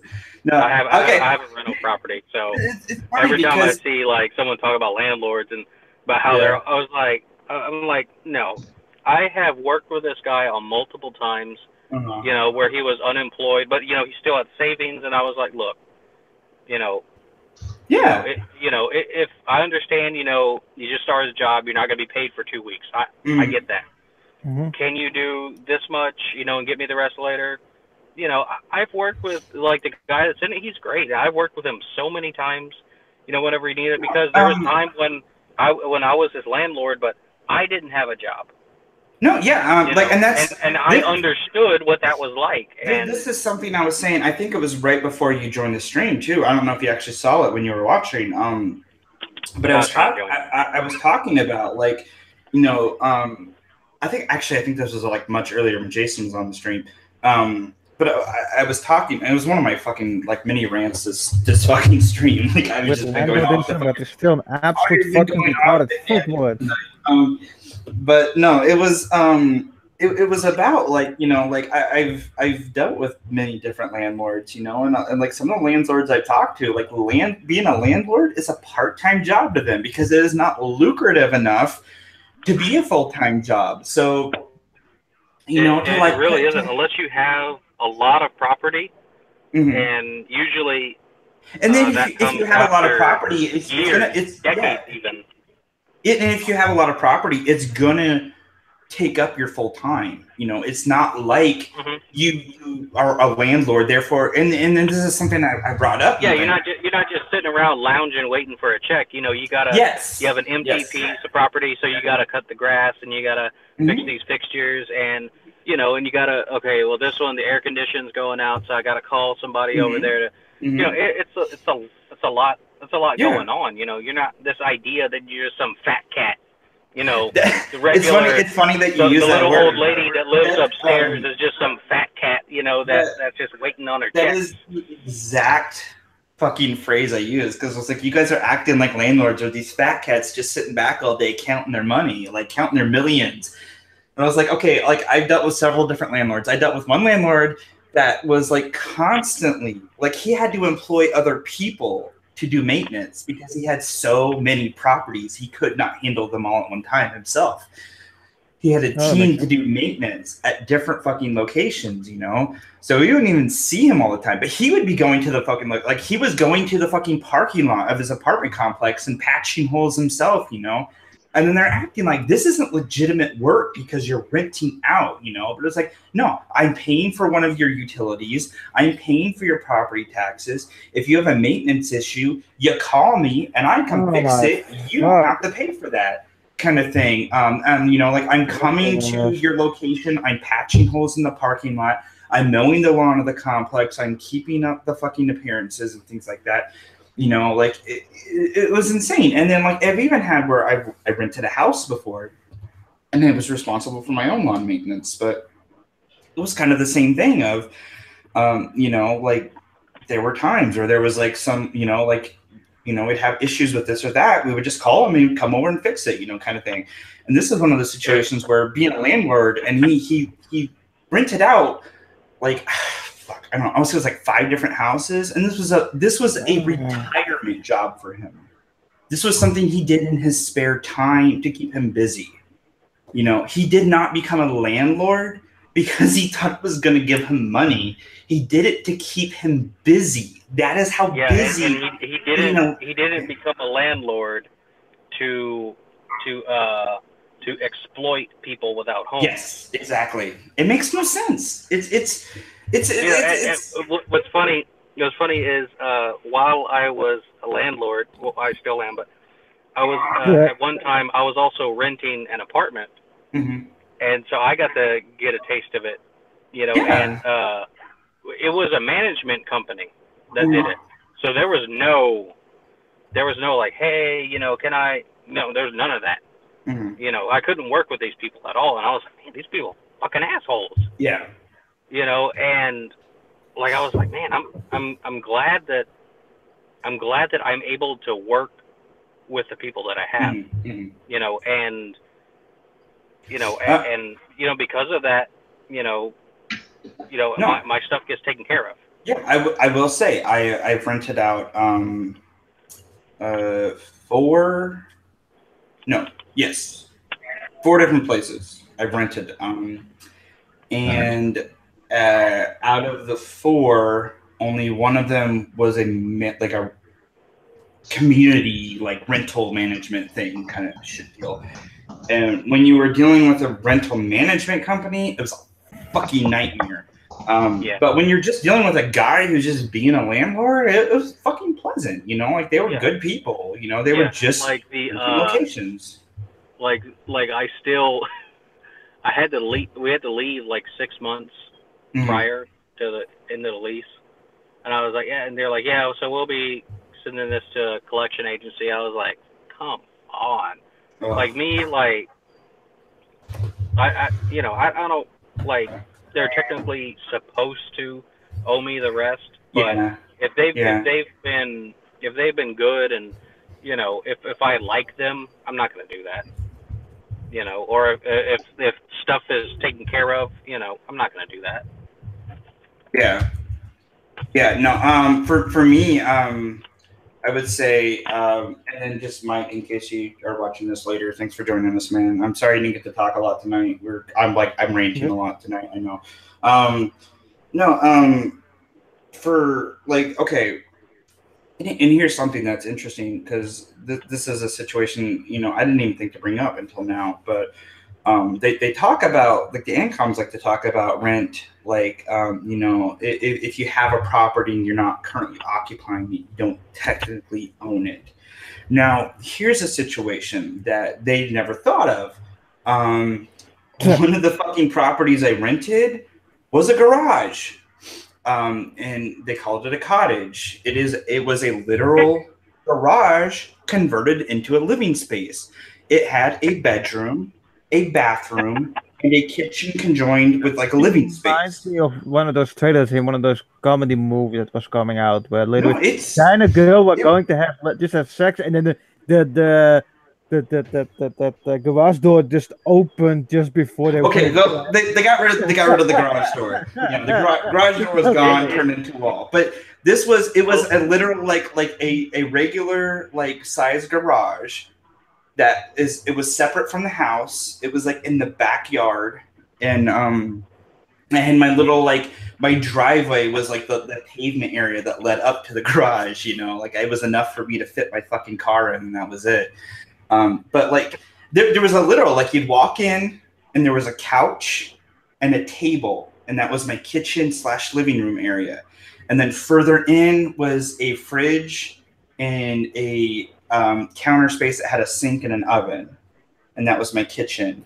And then to the left there was the bedroom and then the bathroom with like a small shower, and you know, it was a small living space. Now, like, because me and my wife, we got married and everything, and then I got this job in a different location, and she was still going to college, so she couldn't come with me. So I had to get like a very small, like I couldn't afford a large living space on my own while she was still living where she was. You know, we had to live apart for a little while. So I got this little cottage, and that's what they called it. And that's basically what it was, you know. It was just this like little, it was just enough, you know, it was what I needed. It had a fucking bed, and it was fully furnished. It had a bed, it had a fucking pull-out sofa, and a table. It had a fridge, and it had, you know, and they paid for utilities. It was fucking fantastic for a guy who needed to like keep it on the fucking minimal, you know. Right. Amazing fucking opportunity. Like, and it was these people who fucking, like, I had to go to their fucking dentist office to drop off my rent checks because that's where they worked. Like, they ran a dentist. It was a fucking dentist, you know, and it was like their goddamn like grandma or something that had this fucking garage she didn't use, and they converted it into a cottage to rent it out. And that was it. That was their one property. That was fucking it, you know? And a fucking ancom, or an ancom would have you believe that they were exploiting me. Now, if it wasn't for those people, I would have been absolutely fucked in that situation because I needed to move to a different city where I did not have my wife and have a temporary living space until she finished college and could join me. And if it was not for that cottage, I would have been royally screwed because there's nothing else I could have afforded. There would have been no other fucking like living space just given to me, you know, because I was brand new to this community. I wasn't even a part of this community yet. You know, I didn't like, it was ridiculous. You know, I didn't even have my fucking wife with me at that point. If I didn't have that cottage, I would have been royally fucked.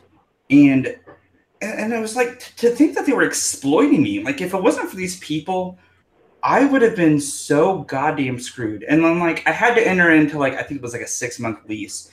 And then, like, I had moved out of the place before the lease was even up, because my wife came to join me and stuff. And we got an actual house because we had a baby on the way and everything.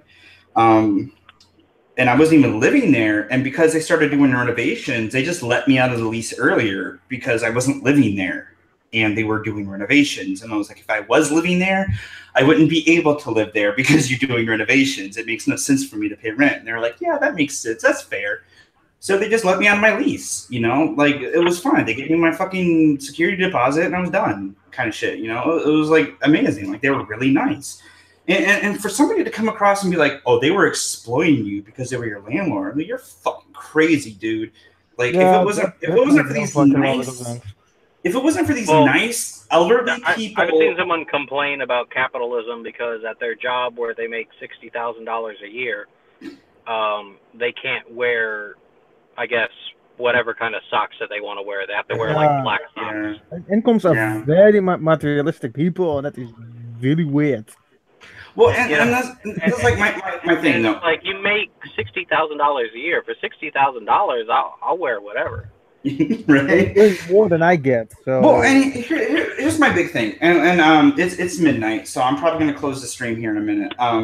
But here's one of my final points. One of my final points I'd like to make, and this goes into my whole like thing about this cottage.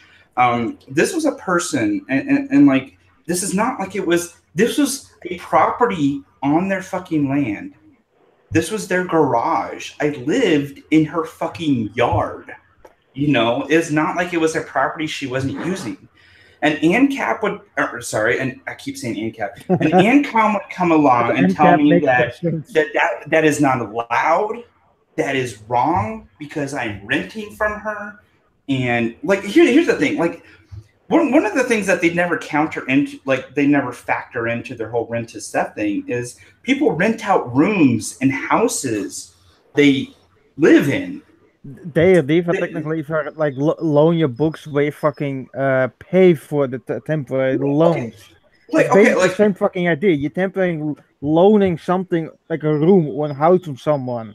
Yeah, of course you're gonna pay for it. It's like okay, if you have a big house, you have a spare room, and you know, like maybe you need some extra cash, you rent out your room to somebody, they live in your house, they live in that fucking room, they probably don't have to pay utilities, or maybe they have to chip in on utilities or something, you know, and then they pay you some rent like to give you the extra money you need. And it helps pay like your property taxes. It helps pay for the rest of your utilities. It helps pay for your fucking livelihood. And it's mutually beneficial because if it wasn't for that person, you couldn't continue to live in your house. And if it wasn't for you, that person wouldn't have shelter over their head. I'm like, like ancoms will come in and be like, no, that's wrong. That's theft. That's you're exploiting this person. A bit more humane. Yeah, and it's like to tell me that fuck all the other places I've rented from. To tell me that that nice fucking dentist couple that let me live in their fucking cottage for a few months was exploiting me by giving me that opportunity. Like, I'm so thankful for those people and the generosity they gave me. To tell me I was being exploited is so fucking crazy. And like, this is the, like, I've already explained, like, my big problem with the whole ancom thing. But yep. this is part of the major downfall of their whole rent to stuff thing, is they don't take into account the common things like that. They're okay with taxes. No, but and it's kind of weird, according to them, there should be no government. Who the fuck are you paying the taxes to then? For anybody who heard my story about what that cottage was, a garage turned it into a living space. I am not the only person I know who has lived in one. I know at least 2 other people in 2 different states. It is not uncommon for somebody to have a garage they don't use, convert it into a living space, and rent it out. Because it's basically like renting down a room, but you don't actually have to see that person every day, kind of thing, you know? Like, they get their own little living space. It's like a tiny little apartment. You know, you don't have to fucking mow the lawn. It's actually pretty fucking sweet. You know, if you're a very simple person and you're not actually looking for, like, you know, a really, like, you don't need a big space or you need a temporary space or something like that, it's a pretty fucking sweet deal. It's like they're typically fully furnished, you know, and you know, like, you have to pay like 1 utility, and then like they pretty much pay for every fucking piece of upkeep. Yeah, usually in something like that, you know, you might have to pay like electricity, but like water and all that.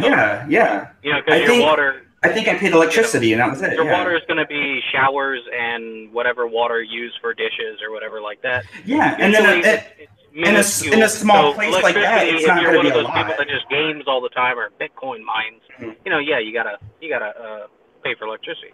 Yeah, and I'm like, in a small place, like water, even electricity, is not going to be that much. Thinking, like, you usually don't ask rent if someone is like family, right? They don't even ask that. But it's like, even still the funny thing. A lot of those, especially if you go extreme left, are like the whole family bullshit, almost like a hive mind, the cold type with family.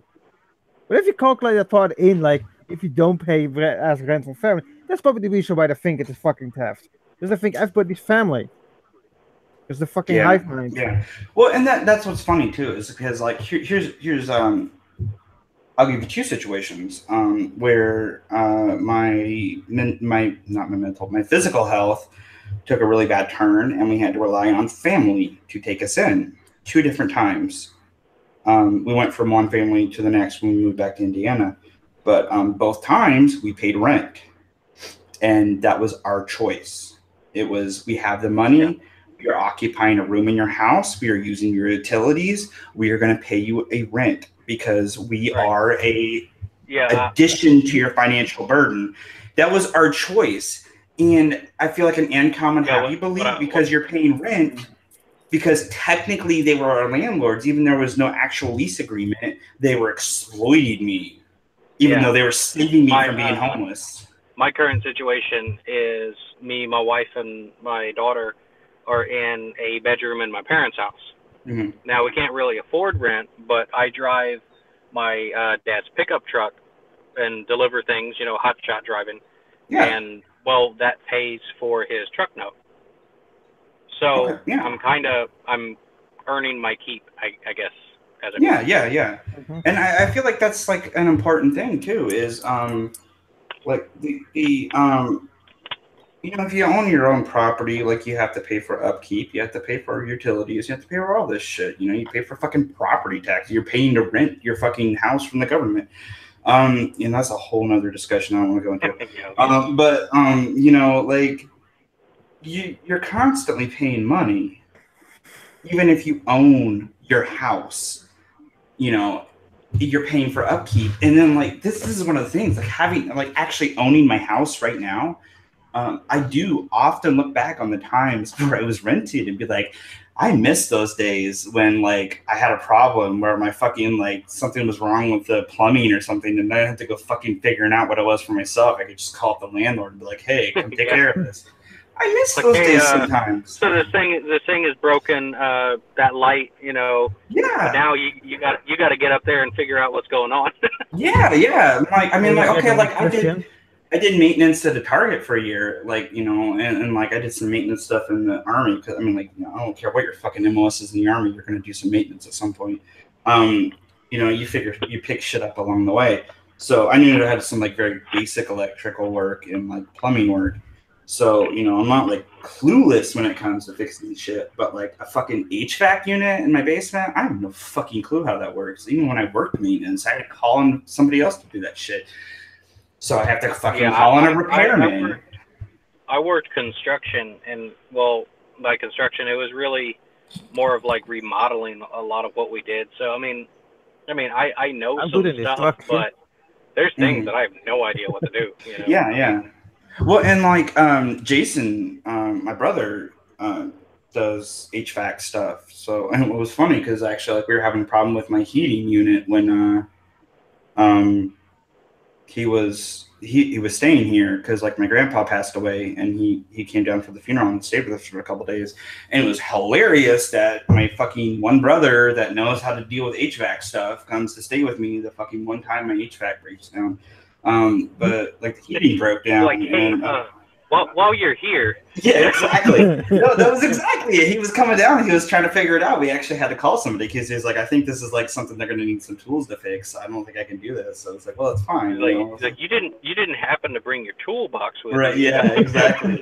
But, you know, it's funny because like, I think like, you know, my heat breaks down. So I'm like, oh, fuck, I got to call somebody. I got to fucking pay for this. You know, and then I think back when I'm renting, and it's like I just call somebody and they come right out and fix it, and it's done. I don't have to fucking worry about it. Now, like when you fucking heat breaks down when you own your house, you're like, oh shit, can I afford this? Oh yeah, kind of whenever we were renting that apartment, the refrigerator went out. And I mean, a refrigerator can be. Oh, God, yes. They're bad. Yeah, a refrigerator can be expensive. You know, depending on what kind. You know, you can find something used or whatever, but you know, they can be a few hundred to over $1,000 depending on what you need. Oh yeah, no, you know, they just went and they just no. So we kind of moved all the food out, and then they just. Had a dolly and they picked it up, and then they brought a new one like 30 minutes later, hooked it up. And can you imagine though owning your house, owning that refrigerator yourself, and then being like, well, how the fuck do I can't afford a refrigerator right now. What the hell do I do? You know, kind of like there's a panic that comes with that kind of stuff, you know, because I'm like, Jesus Christ, if my fridge broke down right now, like we had a panic when we thought we have a freezer in the garage. It's just a freezer. For like excess food and stuff like that. And we thought it broke down one time because like it wasn't sealing right, I guess was the actual problem. Like the gasket wasn't sealing right. And I was able to fix that. But like, you know, there's a panic there because it was just like, oh fuck, is the freezer broken? Like, what are we going to do with all this food? Like, you know, all kinds of shit. Like there's a panic that sets in because it's like you cannot afford another one, you know, or like you're like suddenly like finances are pouring into your brain. You're having this anxiety, and it's different from renting and just being like, hey, a fridge is broke, you know, come out and fix it kind of thing. And I mean, like, you know, like granted, you could have a shitty landlord that won't do it, but if you have a shitty landlord, fucking move somewhere else, you know, go find a better fucking landlord. I would say, you know, rent is definitely not theft. No, yeah, no. It's usually mutually beneficial. It's always mutual. Now, I will say, and this goes, you know, beyond renting. This is, you know, there's going to be retail, whatever. I would say unethical business practices are theft. Yes, I would agree. You know, I would agree with that. I think there are legitimate exploitative business practices. Yes. I don't think I do believe that is wrong. Yes, I don't think that's even a stretch to say. Yeah. And that's something too, though. Like the incomes don't seem to understand is that with like and like Lonnie, as I want to understand that you are an ANCAP. Yes. Is that correct? Okay. Now, like I'm kind of teetering. Yeah. I'm like how I minarchy, but how I describe for the most part an ANCAP. Yeah, how I describe myself, and Jason has said this is a good way to describe it, is I'm a minarchist with ANCAP tendencies. And that's how I usually. I'm kind of the opposite way, you know. Yeah. And that makes sense. And it's nice to have some input from people that think differently than you too, to be honest. But like this is something because like I've spent all day defending ANCAPs, and like I don't even fully believe the ideology.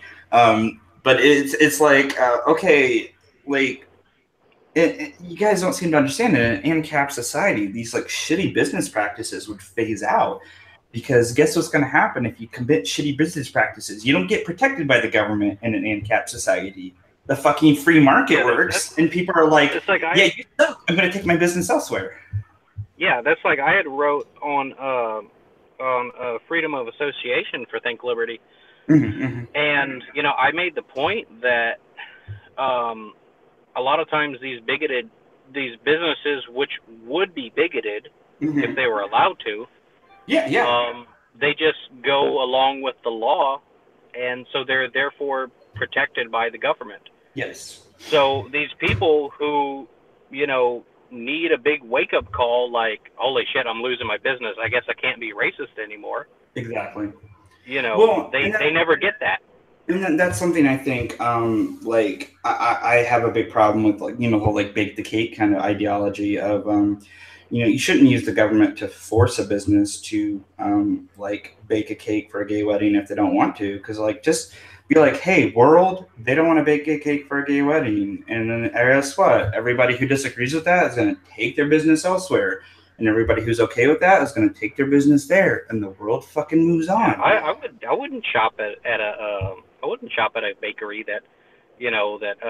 I would have problems. I don't really shop at bakeries anyway. I wouldn't shop at anything like if there was like a store that, you know, I knew was like, oh, we don't like black people. Yeah, you know, exactly. Didn't want them in there. I wasn't gonna go in there because I would have, in my mind, I would assume that everyone who is still a patron of that business is a racist.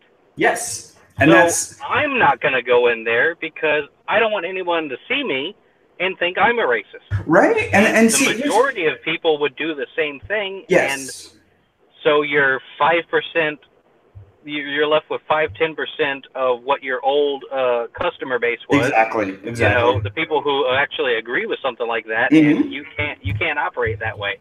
And that's the fucking free market, people. Like, that's just people making decisions based on what business they feel like they want to do business with, you know? Like, I have gone to places and I'm like, wow, they're really shitty, and I don't go back to them, you know, kind of thing. I'm like, yeah. But here's the problem: is when think of it as it is right now. You know, there's doctors that you don't go to.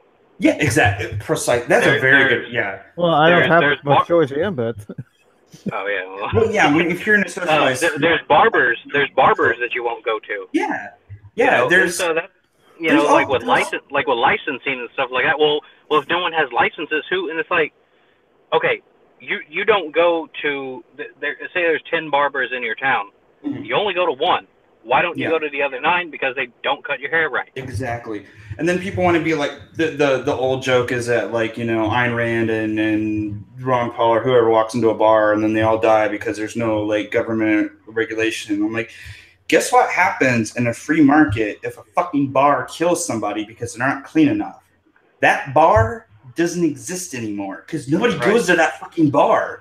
They don't get protection from the government, you know, like, and that's the problem. A lot of people who have an issue with like things like free market capitalism, specifically, is they don't seem to understand that like a lot of these issues would just take care of themselves because where a lot of like shady, like really shady things that big businesses do is because they're protected by the government and they're able to pay the government to perpetually commit these like shitty acts. Yeah, the only thing, you know, and I believe I touched on that in the article. I don't really remember. The only thing that, like, I guess I can understand. Just real quick, Lonnie, if you can find that, send it to me and I'll share it on SNL. Okay. All right. Yeah. Is that I can understand, like, if you're, you know, if you're in like some small, secluded kind of area where I guess you have no choice but to go to some place, and if they don't want you, then what do you do? Mm-hmm.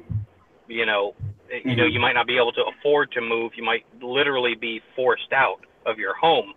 Yeah. And I get that, you know, but it's kind of like, I don't know. I don't think.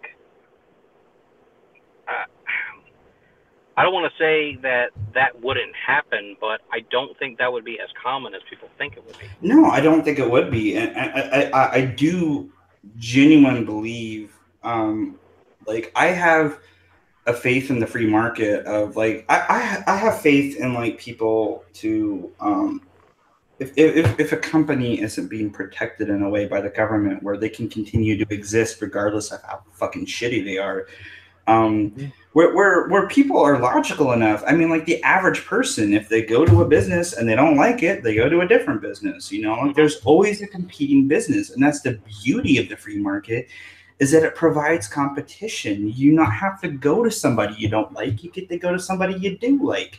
Because usually when, I mean, like, it comes to, like, you go to your fast food restaurants, you go to your place to get your donuts, you go to a place to get your haircut, go to your fucking doctor. You don't like that place, you find somewhere else to go, and then you're satisfied. Yeah. Typically, people don't. And in that free market, you know, there's a lot of times that people don't say, like, they don't open that, even if it's a small business. You know, they don't. You know, they, like, say, like, they have a few chickens. Yeah. Like in their yard or something like that. Well, they don't sell the eggs because they're worried about getting in trouble. Well, now you got a place that's not the racist grocery store that's the only one in town to get your eggs from. Yeah, exactly. And that's, you know, I mean, like, shit, I have friends that have their own chickens and give us eggs when they have like extra. I mean, I'm never like, oh my god, they're gonna fucking poison me. I eat those fucking eggs. There's ways and they're delicious. You know, I guess there's ways to kind of work around that, I suppose. I mean, it's I understand, you know, that sometimes it's not totally an ideal situation, but I mean, you know, I'm trying to think of, you know, when those have been, like, in 2018 in America, that has been any legitimate concern. You know, it's pretty ridiculous. There's I mean, and that's what I like. But before I end this stream, because I want to end this stream in a minute, because I to be honest, you said that like 10 minutes ago. No, I know, and it's like it's 12:20. Yeah, this happens all the time. It's 12:20 in the morning, and I have to watch my son tomorrow because his the person that runs his daycare has the flu, so I gotta watch him tomorrow. Like, I need to get some fucking sleep because he gets up early. At the 6:20 here, by the way. Yeah. So don't complain. I do want to end here, and this is, I feel like it's a good point to circle back around, is to this like, one of the things I do want to drive home is if people look at this Twitter interaction I've had. And just I was part of it. Yeah, and just, I mean, like Pat was in on it. I think Mike jumped in on it a few times. You know, like there was a lot of, like, interaction here and there. And I mean, like, if you fucking look at it, I've been on it all fucking day. It's just been a mess. But like, I still don't know what I did. Right? Yeah. But if you like, just look through it, and then for the people watching, don't you get the fucking headache? All I did was post that screenshot. Right. Yeah. I didn't know that the guy was going to start commenting and make an ass out of himself. I didn't know he was going to do all that. To be honest, you should always know that. So it's not my fault. To be honest, Lonnie should always expect the cat to make an ass out of himself. So. No, it was at the beginning of the live stream. It was that Jeff Wood guy. Oh yeah. I have been blocked. I have Matt K. I have Kunal blocked on Facebook. Yeah, it has been like the best thing that I've ever done. No, yeah, I can't even blame you. Guy acts like a cunt. So, I said at the beginning of the live stream, I'd rather have that ear pain that I had last weeks ago that I could not even eat. So much pain. That still was better. Yeah. Pain than debating the fucking ancoms because they were so stupid and retarded. So that's ableism right there. Yeah, right. That's ableism. You can't say the R word. I say retarded so much, and I've had people block me for it. My mother has I don't like to say that word. No, here's the thing. Like I do say it sometimes, but I don't like to say it because it has been used in a way to put down people that have legitimate problems, and I can understand. So I don't like to use that word, but sometimes. Yes. Sometimes it's like, holy shit, these people are retarded. Yes. No, and I understand people not wanting to use the word. But like, there's like no words that are off limits. Like I've said retarded and cunt so many times on fucking Facebook or Twitter. Jesus Christ, I've lost count. Like I just don't.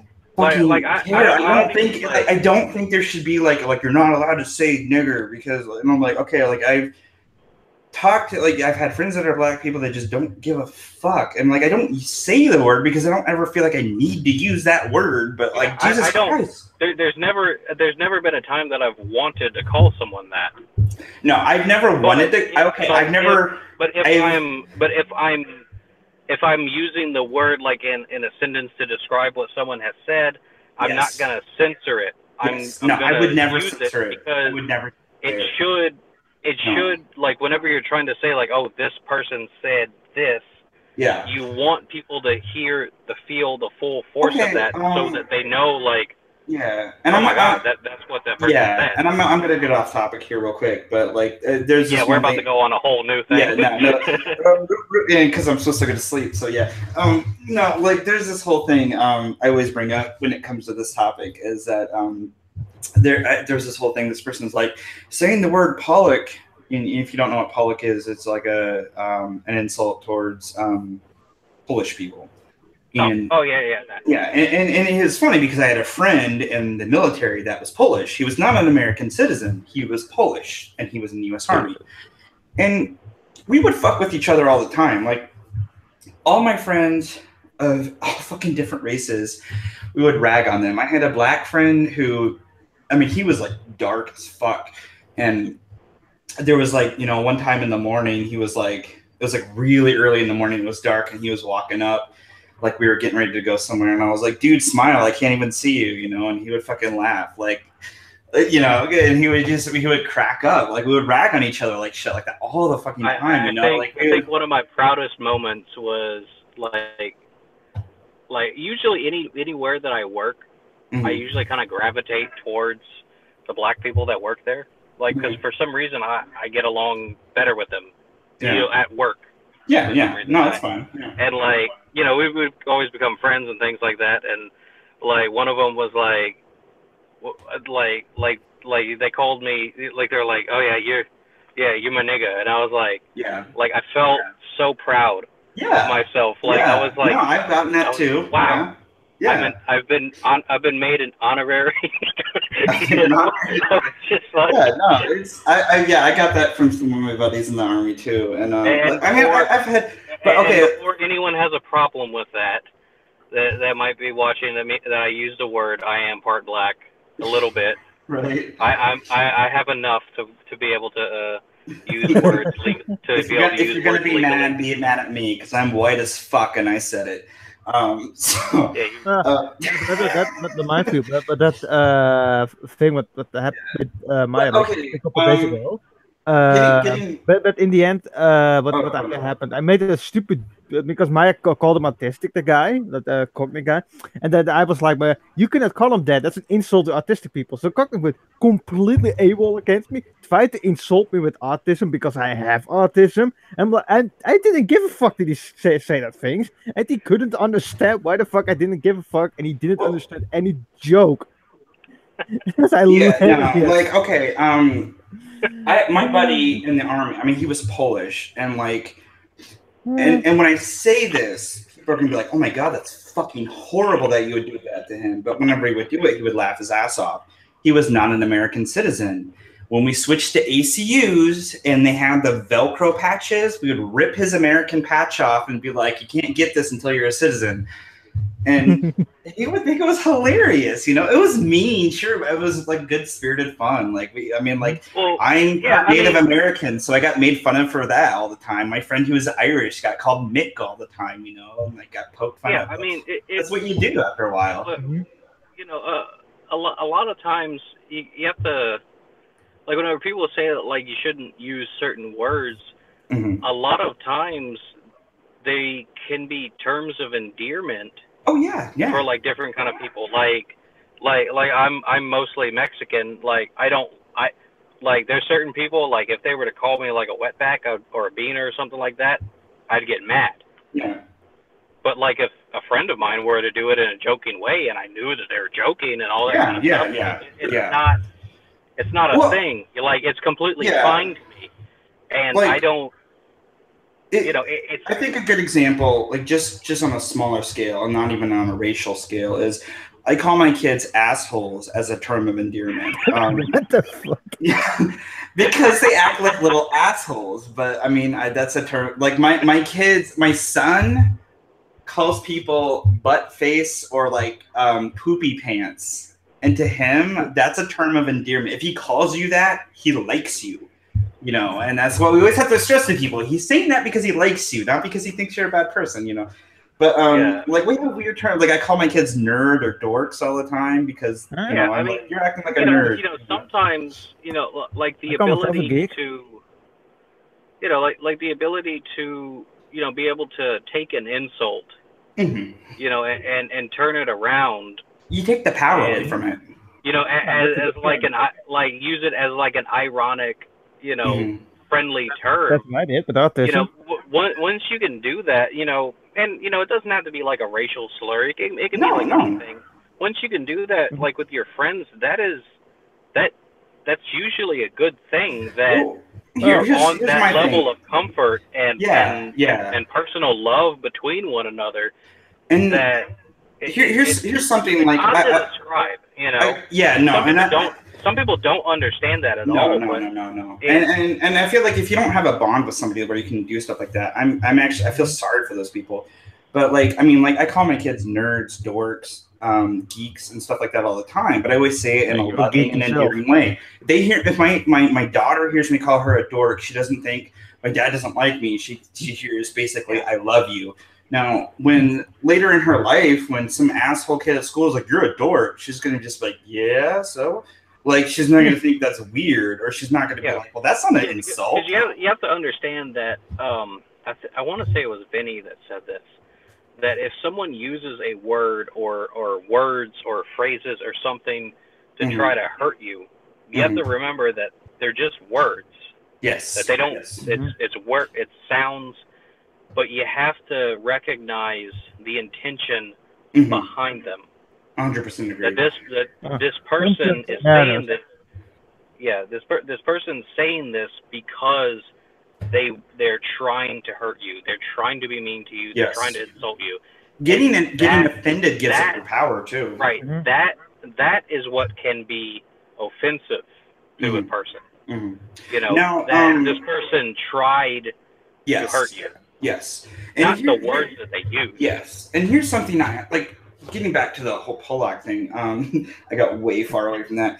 That was a good discussion, though. I loved that. I liked hearing some of that stuff. I had this discussion with somebody, and this was after I was in the military. I was a contractor, and then she was just like, saying Polak is just as bad as the N-word.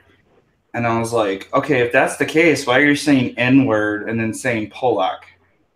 Yeah. Why aren't you saying P-word and then N-word? Yeah. If there's one that you don't say, apparently that one's the worst word. Yeah, exactly. If we're judging words on a scale, if you won't even say one, that's the worst one. That's the one you feel it's the worst.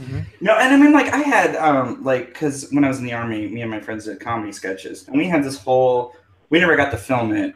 But I mean, like, we had one of our black friends. He was totally game for this, and like, you know, when you, and I'm sure I would say it, and people were like, "Oh my god, that's fucking racist," and I'd just be like, "Dude, like, think of the Chappelle Show. Like, he did even worse than that." But so like, that's hilarious. He was totally game for it, and I feel like the only reason we never did it is because we just couldn't afford. Like, we didn't want to buy KKK uniforms, but we were gonna. Like, it was going to be 3 people sitting around wearing KKK uniforms and then be like, what are we going to do? And, like, one of the guys was like, we're going to go hang a nigger. And then, like, the one guy was going to, like, stand up and get really pissed off and, like, pull the cloak off. And he was going to be a black guy. Like, I didn't know that's what the fuck we did. And, like, storm out. And, like, he was so game for that. He's like, that would be fucking hilarious, you know? And, like, people were, like, you know, like, when I explained it to people, they were like, that's mean. And they're like, you can't say that word. And he was like, he didn't have a problem with it. He thought it was fucking funny. Like that. Like it wasn't. And it was like, it's not that we're using the word as a slur. Like, yes, we're using the word as a slur, but what we're doing is making fun of fucking racists. Yes, that's like, bad. Look at Count Dracula with his dog. Because he made fun of Nazis. No, let's lock him up because he made fun of them. Like, what the fuck fool are we? And that's something that, like, you know, context gets lost in this kind of stuff. Yeah. And that's the problem we have in the state in, like, this day and age in this PC world. Context means nothing. And if you, like, anybody ever in Scottish law, apparently the court can decide what the context is. That is absolutely retarded. Like, I feel like context should be common sense. I feel like if anybody wants a good, like, argument about this, look up the iDubbbz video on Tana Mojo, where he extensively discussed the dreaded N-word and says it multiple times and explains why, like, context is important, you know, and all this kind of stuff. So many people love Django Unchained, despite the fact you keep hearing that fucking word from Leonardo DiCaprio. Yeah. Because it fucking fits in the context. Context is important. You're supposed to be fucking. I mean, you know, if you're acting something out, you have to understand that that's not real. Yeah, and that's like what I was saying. Like, when it was in terms of a sketch, it was making fun of racist people. In that context, using the N-word made sense because we were supposed to be KKK people, like, you know, and it was supposed to be ridiculous that there was a black guy that didn't actually realize what the KKK was and join them, you know, like, that was supposed to be the fucking, like, it was just supposed to be ironic and stupid. But then it even goes back to, like, what you were saying, Lonnie, just with, like, between friends, you know, context matters. If this is an inner joke between 2 friends, like, who gives a fuck if you're using a specific word that somebody finds offensive? It's between you and your friend. That is an okay word between you. You know, and like, if your friend doesn't get mad about it, like I said, you know, there's plenty of people that I wouldn't let them call me something like that. You know, and I would tell them, I'm like, hey, don't call me that. And you know, it doesn't make me a snowflake or whatever because I got hurt by a word. It's just that we're not on that level. That makes sense. Like, okay, like, because I'm part Native American, because, like, I have kind of, like, an ambiguous, like, whatever, like, history to my ancestry. Because I'm part Native American, that's what all my friends latched onto because they wanted something, like, culturally to make fun of. And they would call me Native, you know, and they would just be like, fuck off, Native, and stuff like that, you know, like, whenever I would say something, like, you know, it was stupid jokes, but, like, I never found that offensive, but, like, when there was somebody who, there was, like, we were out in the fucking field doing something, and there was just some, like, fucking Native American guy there, and this guy was like, "Oh, you should go back to the reservation." And I was just like, "Dude, fuck off! Like, you're an asshole. Like, you're being racist." You know, like, there was a difference between, like, you know, my friends making fun, like, one needed to find something to make fun of, and somebody, like, being shitty towards a person because of their skin color. You know, there is a difference, and that's where context is important.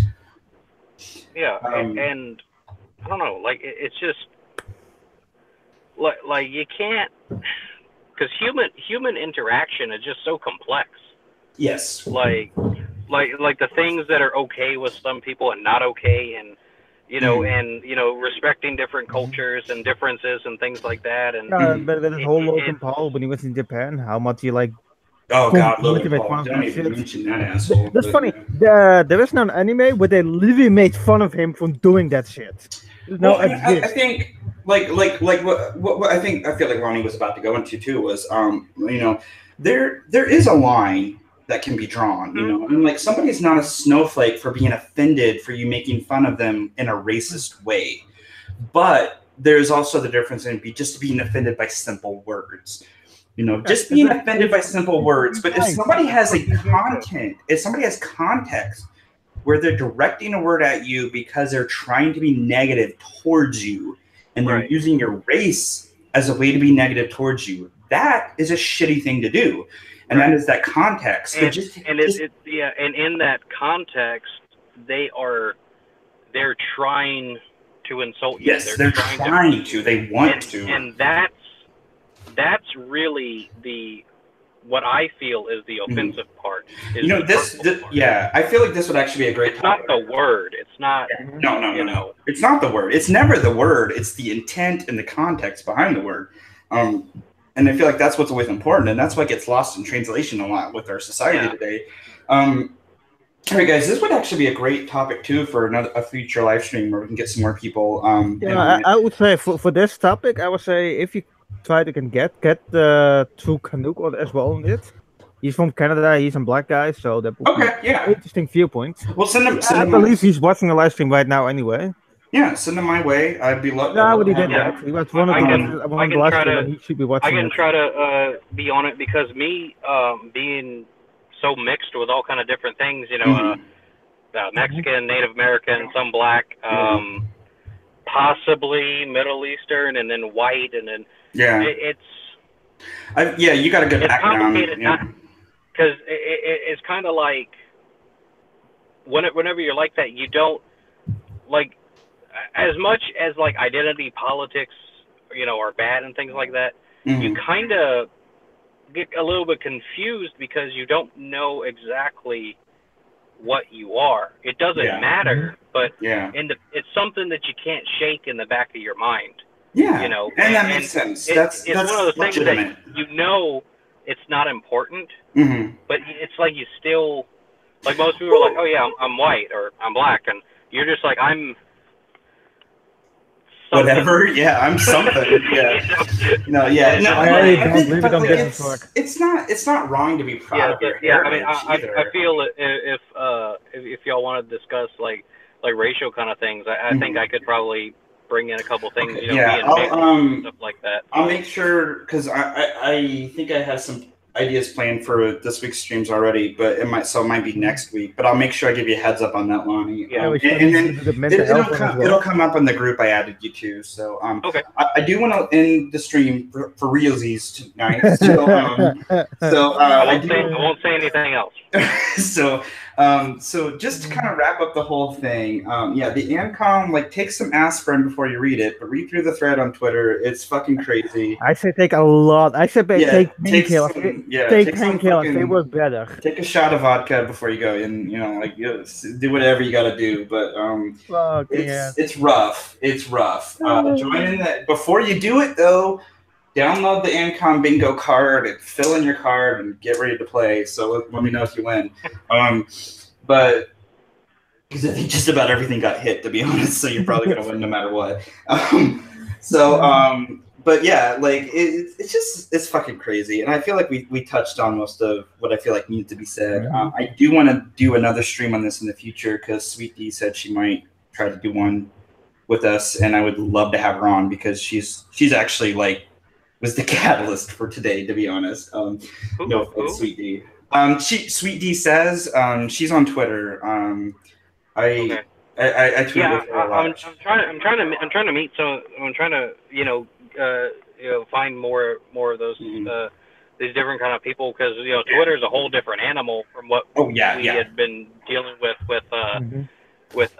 Big Liberty on Facebook, with Facebook, and I guess they find I'm the best person for it. So, well, to be honest, because Jason typically runs the Facebook and I run the Twitter. Our Twitter is taken off more than our Facebook page, surprisingly, which came second.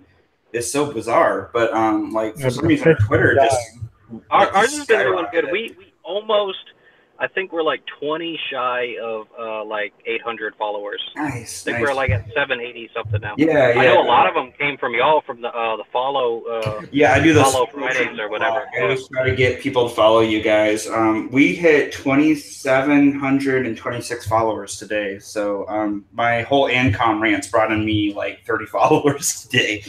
So it's pretty nuts. Maybe I should have paid a little bit more attention to it. I just ignored it. Like, yeah, it all came from that no, one. Were tagged, right? It was obnoxious, to be honest. I shouldn't have engaged as much as I did, but it was low hanging fruit, and I went for it. So yeah, sometimes you gotta pick it. You know? Yeah. So, but I mean, hey, in the long run, I got more followers, so I guess it works out. So, and it seems like they're all done with me for now. So, all right. Well, Lonnie, thanks so much for joining the stream. It was a pleasure to have you on. Madness, thank you for having me on. Mike and Pat, you guys were only in here for a little bit, but both of you, thank you for joining. Jason was able to join for a little bit, and it looks like Eric joined, but like I think he was having some technical difficulties, so he wasn't able to talk so much. So, but yeah, we're gonna try for the next stream tomorrow night. Actually, I'm gonna post what the topics will be. I'm not 100% sure because it was cheap. Saturday was the one about mental health, right? Saturday will be about mental health. I'm going to make an official post about that later. Yeah. Mental health? So, yes, I'm doing a mental health stream on Saturday. And it was going to be on Friday, but my daughter has a play on Friday, so I can't do it on Friday. So I'm going to try to make it a weekly stream, though, on Fridays or Saturdays. It's going to probably alternate like every week, depending on what I have going on. But I'm going to try to make it a weekly, like weekend stream, doing a mental health one because of like, you know, it's near and dear to my heart.